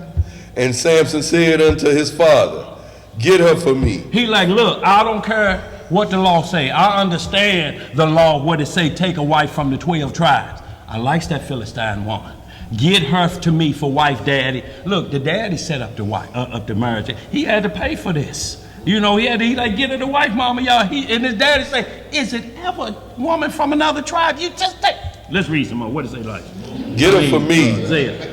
Get her for me, for she pleases me well. What she do? She pleases me well. See that pleasure? This is a different type of pleasure. See, he with a woman now. Is he with a woman? He only thinking about sex. She pleaseth me well. He ain't never been with her. He just looking at her. He done flipped a coin in his own tails. Let's read some more. But his father and his mother knew not that it was of the Lord that he sought an occasion against the Philistines. For at that time, the Philistines had dominion over Israel. See, right there it says, his father and mother didn't know this thing was from the Lord. It was to get Samson inside of the Philistine. We got a problem here with the law. You can't make marriages outside of Israel. It says this thing was from the Lord. What we gonna do about that problem? Is he violating Deuteronomy 7 and 6? Because it just say this thing was from the Lord. It is from the Lord because it's Deuteronomy 21:10. If thou see a woman of the captives and you like her, you can bring her back to your tent, cut all her fingernails off, cut her hair off, and she had to be your wife. If she don't want to get down, then let her go. But Deuteronomy 21:10 is law. What you gonna do with Deuteronomy 21:10? If you saying you at war now with your enemy, we at war with our enemy, nigga. What if one of your soldiers look and see? You said you had war, didn't you? Ain't you got on armbands and you ready for war? What if you see one of the captives? We know you done captured a few of them. They was around here babysitting for you.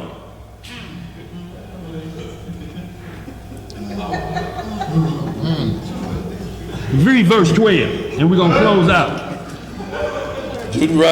Judges chapter 14, verse 12. And Samson said unto them, I will not put forth a riddle unto you, if ye can certainly declare it with me within the 7 days of the feast. In the 7 days of the what? Feast. And find it out. Then I will give you 30 sheets and 30 changes of garments. So right here what it was saying, he was telling the men of his wife, he said, if y'all can find out my riddle within my wedding week with my wife, I will give you all these changes of clothes. So they tampered with his heifer and they got the secret out of him, but he gave up the secret in the bedroom. If y'all get past this week, it's called the wedding week. In a week, there's a Sabbath. Nothing what we have read today tells a man to abstain from sex on the Sabbath, but that one in Jubilees. And if I don't believe Jubilees or he don't believe it, it's on you to get two out of here. And you done lost with Isaiah 58 already. You done lost that. You at 0 now if I don't trust Jubilee. If I trust Jubilees, you still got 1 because you ain't got no language. Just say it clear. Do not come to your wife on the Sabbath day. It ain't in here. So Jubilees is 1 and that's not enough for 2 witnesses. Confirmation. Y'all write these down. We was gonna get in the book of Tobit, but I want y'all to read the book of Tobit, the 6th and the 7th chapter. Look at the agreement made with the woman and they wrote it down on a piece of paper. And look what the agreement before they went into the wedding chamber to get married, what he said to her. Both of them rose up and they made a covenant. And they said, he told the Lord, he's talking to the Lord, he said, I take her not for what? For lust. How you gonna say Joseph took Mary in lust and make it a righteous and honorable bed? How you gonna have that committed to death do us apart? Look. Lust runs out. Lust runs out. See that? That's gonna sustain you to death. Right. Read that 6th and 7th chapter, y'all. Y'all can read the whole book in your own time, but you're gonna see a marriage in captivity. Then I want y'all to read Sirach 42 and 7, where it says, make sure everything you do is in writing. Then hit Exodus 20, where you're gonna see the 10 commandments wrote. That's the wedding decree. And then hit Sirach 25:1. There's nothing more enjoyable to the Lord than a man and his wife who agree together. Also, You can't just bring no woman to her and say, this your sister wife. She has to agree with that. You don't know who that woman is. Your eyes are on pleasure and lust. She like, hell, that's the tire shop hoe. You know her? And he done already been with her. How you gonna bring that to the body and we supposed to accept it? We gonna look, man, is that the tire shop hoe he went? Ephesians 5 too. Ephesians 5:22 on down. What you got, bro? We're gonna close. Ephesians 5:20 on down. And you're gonna see how a man's supposed to love his wife like they one flesh. Not keep teaching laws to separate her and keep her beneath you. She can't what? You ain't got nothing in your bosom then. You got a command of a man in your bosom. 1 Corinthians 7. Yeah, all of that. And see if you see anything about separation and all of these. He taught you must cleave to him. You can't teach separation doctrine. Then you're no longer one flesh if you separate it. What you got, G? We're gonna close out. Hold on, G. Let me get all these scripts. Write them down, y'all. Sirach 42:7. I got them up on the board. You got them up on the board. And then we got what's called the liberty to allow us to do what we do, but we're not taking liberty as, because the Lord say I can do it, I can do it. You know, because you're gonna fall into then this gonna be your day. You can't even say, well, me and my wife, we make the Sabbath our day. You can't do that because then you save other days just for to get her with a day. Well, sooner or later, some gonna get old and you're gonna start to add stuff to it. Then you're gonna be in trouble. You can't do it. If it happens on that day, so be it. And once again, we say, if anybody out there don't want to do it on that day, that's your prerogative. But you can't tell us no with one witness so far to turn to zero. Unless y'all putting it out there on the live stream where it says verbatim, we go through the law, 2-3 witnesses say, this is what you can't do with a woman. This is what you can't do if that seed come out of you. And not once have we read, save the Sabbath day. And I'm not teaching y'all to go do it on the Sabbath day. What I'm telling you, you can't tell me I can't. Because it ain't in the scripture. Y'all write that down, and here's the liberty. Galatians 5:1. Romans 8:1. 2 Corinthians 3:17. You want to read all of Isaiah 61 chapter, and you're going to see some things in there. And then what we're trying to stay away from, and what the Lord has fixed for us. Write this final one down. 2 Peter chapter 2, verse 9 through 22. Y'all study all of that. We're going to be on the radio tomorrow. Y'all get it there, get at me. Tell me where I need reproofing at on this. But I ain't seen it. All I see is you can't get near a menstrual woman. If the menstrual come down on your Negro, you unclean. Who you going to tell? And the Passover coming up. What you going to do, blame her? You know! Nah, I can't go. No, you ain't going. I'm going. But what you have to understand is the Most High, the man and woman's relationship is a mirror of the Most High's relationship with Israel. That's right. Through that 6 days of working, servile work. Really quick, somebody hit me Hebrews 4, because that's where we're going to at the end. That was the last one. That hit me Hebrews 4. Work.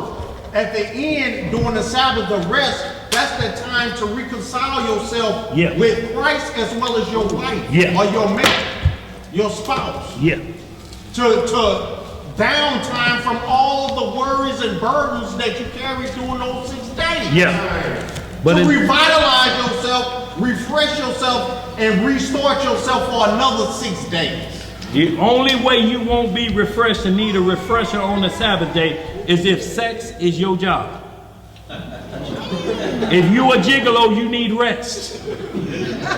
You ain't gonna have nothing but dog water come to Sabbath.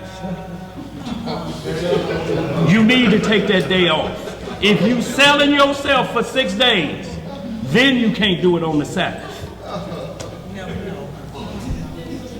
Look, that's all they talk about, ain't it? What else you talking about? I got this house over here, we building the next. What are you seeing but somebody parading 4 women behind them, walking in single file line? Ain't helping the nation. What they doing? Is they in the serving lines? Is they training them to do that? What is he doing? Do he show up at the feast day after everything's set up? Yeah, because he's watching us on the live stream. There they go. Ish got that apron on. That means they got everything in because he cooking. All the food got to be there. If he got the apron on and putting stuff on the grill, they got everything there. Come on, let's go. And then soon as they see the trash bags start popping, oh, they finna pick up trash now. Let's exit Murgatroyd left. Shalom! Shalom! Take this bag with you. Sit next to the cooler full of wine. Brother, come late tomorrow. What is it I can do for you? What can I help to do? You could have been here at 10:30 like everybody else and helped unload that truck. That's where you could have been. That's what we talking about. You ain't impressing us. What I care about that, you trailing and all of them on their menstrual at the same time and you walking up here with your chest out. Negro, your drawers crusty.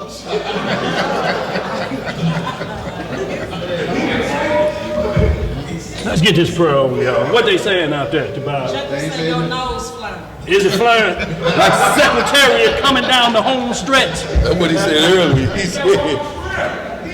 Hebrews 4, give me that. Hebrews 4, which one? Just 1 through 4. What it say? This the rest we got to see. Hebrews chapter 4, verse 1. What it say? Let us therefore fear, lest a promise being left us of entering into his rest. Entering into his what? Rest. Any of you should seem to come short of it. For unto us was the gospel preached, as well as unto them. Who is them?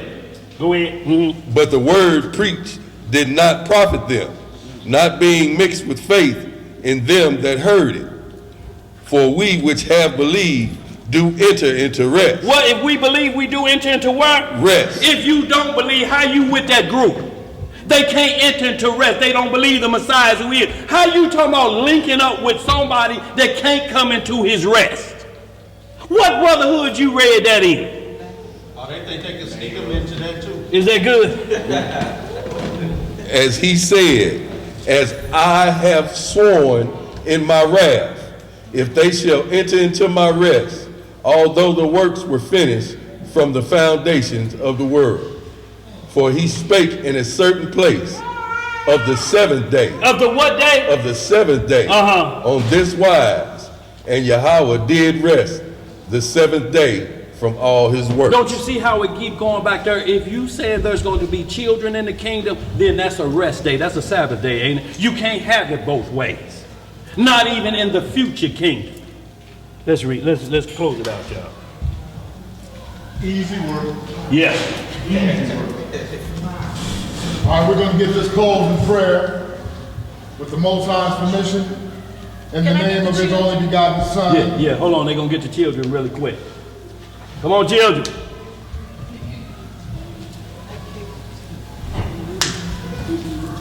Oh, simple-mindedness. Oh, Galatians, who bewitched you.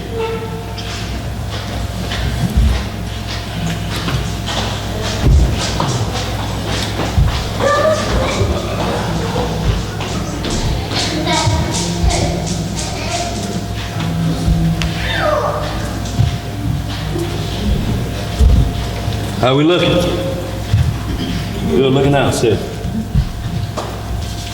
Let's get it. That closing prayer with the Most High's permission in the name of his only begotten and beloved Son, our Lord and Savior, Yahweh Shah HaMashiach. Long live the King. Long live the King. Reading in the book of Psalms, the 141st chapter, and it reads, Yahweh, I cry unto thee, make haste unto me, give ear unto my voice when I cry unto thee.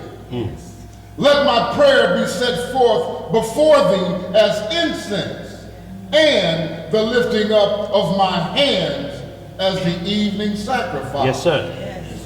Set a watch, O Yahweh, before my mouth. Keep the door of my lips.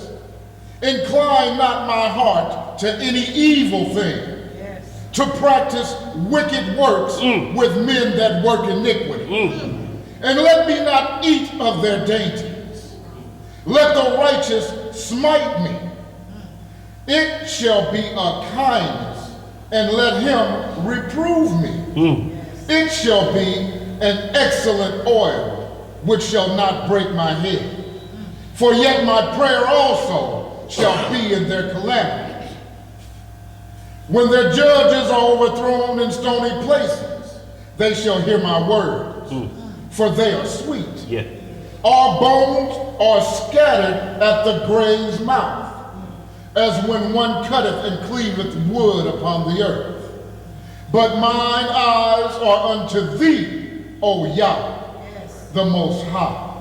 In thee is my trust. Leave not my soul destitute. Keep me from the snares which they have laid for me, and the gins of the workers of iniquity. Let the wicked fall into their own nets, whilst that I withal escape. If y'all got a shekel or two, we greatly appreciate it. Big Trucker, we still praying for you. We still praying for you, Brother Benny Yahoo, over there in the land. We hope you safekeeping. Also, shouts out to Brother Frank and Brother Janet out there in North Carolina and Winston-Salem. Thank you very much. Shalom, y'all. And now, y'all, he's going over to Sister Barb to get a little bit of the understanding. Hey, y'all, remember, we don't want to overpower her class, so we need to go over here or talk with our inside voices. I don't have an inside voice.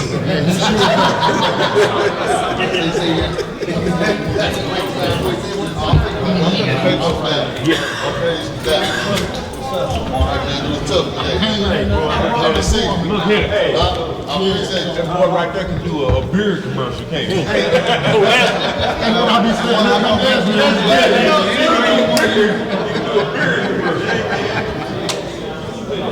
yeah, but Brother with a beer.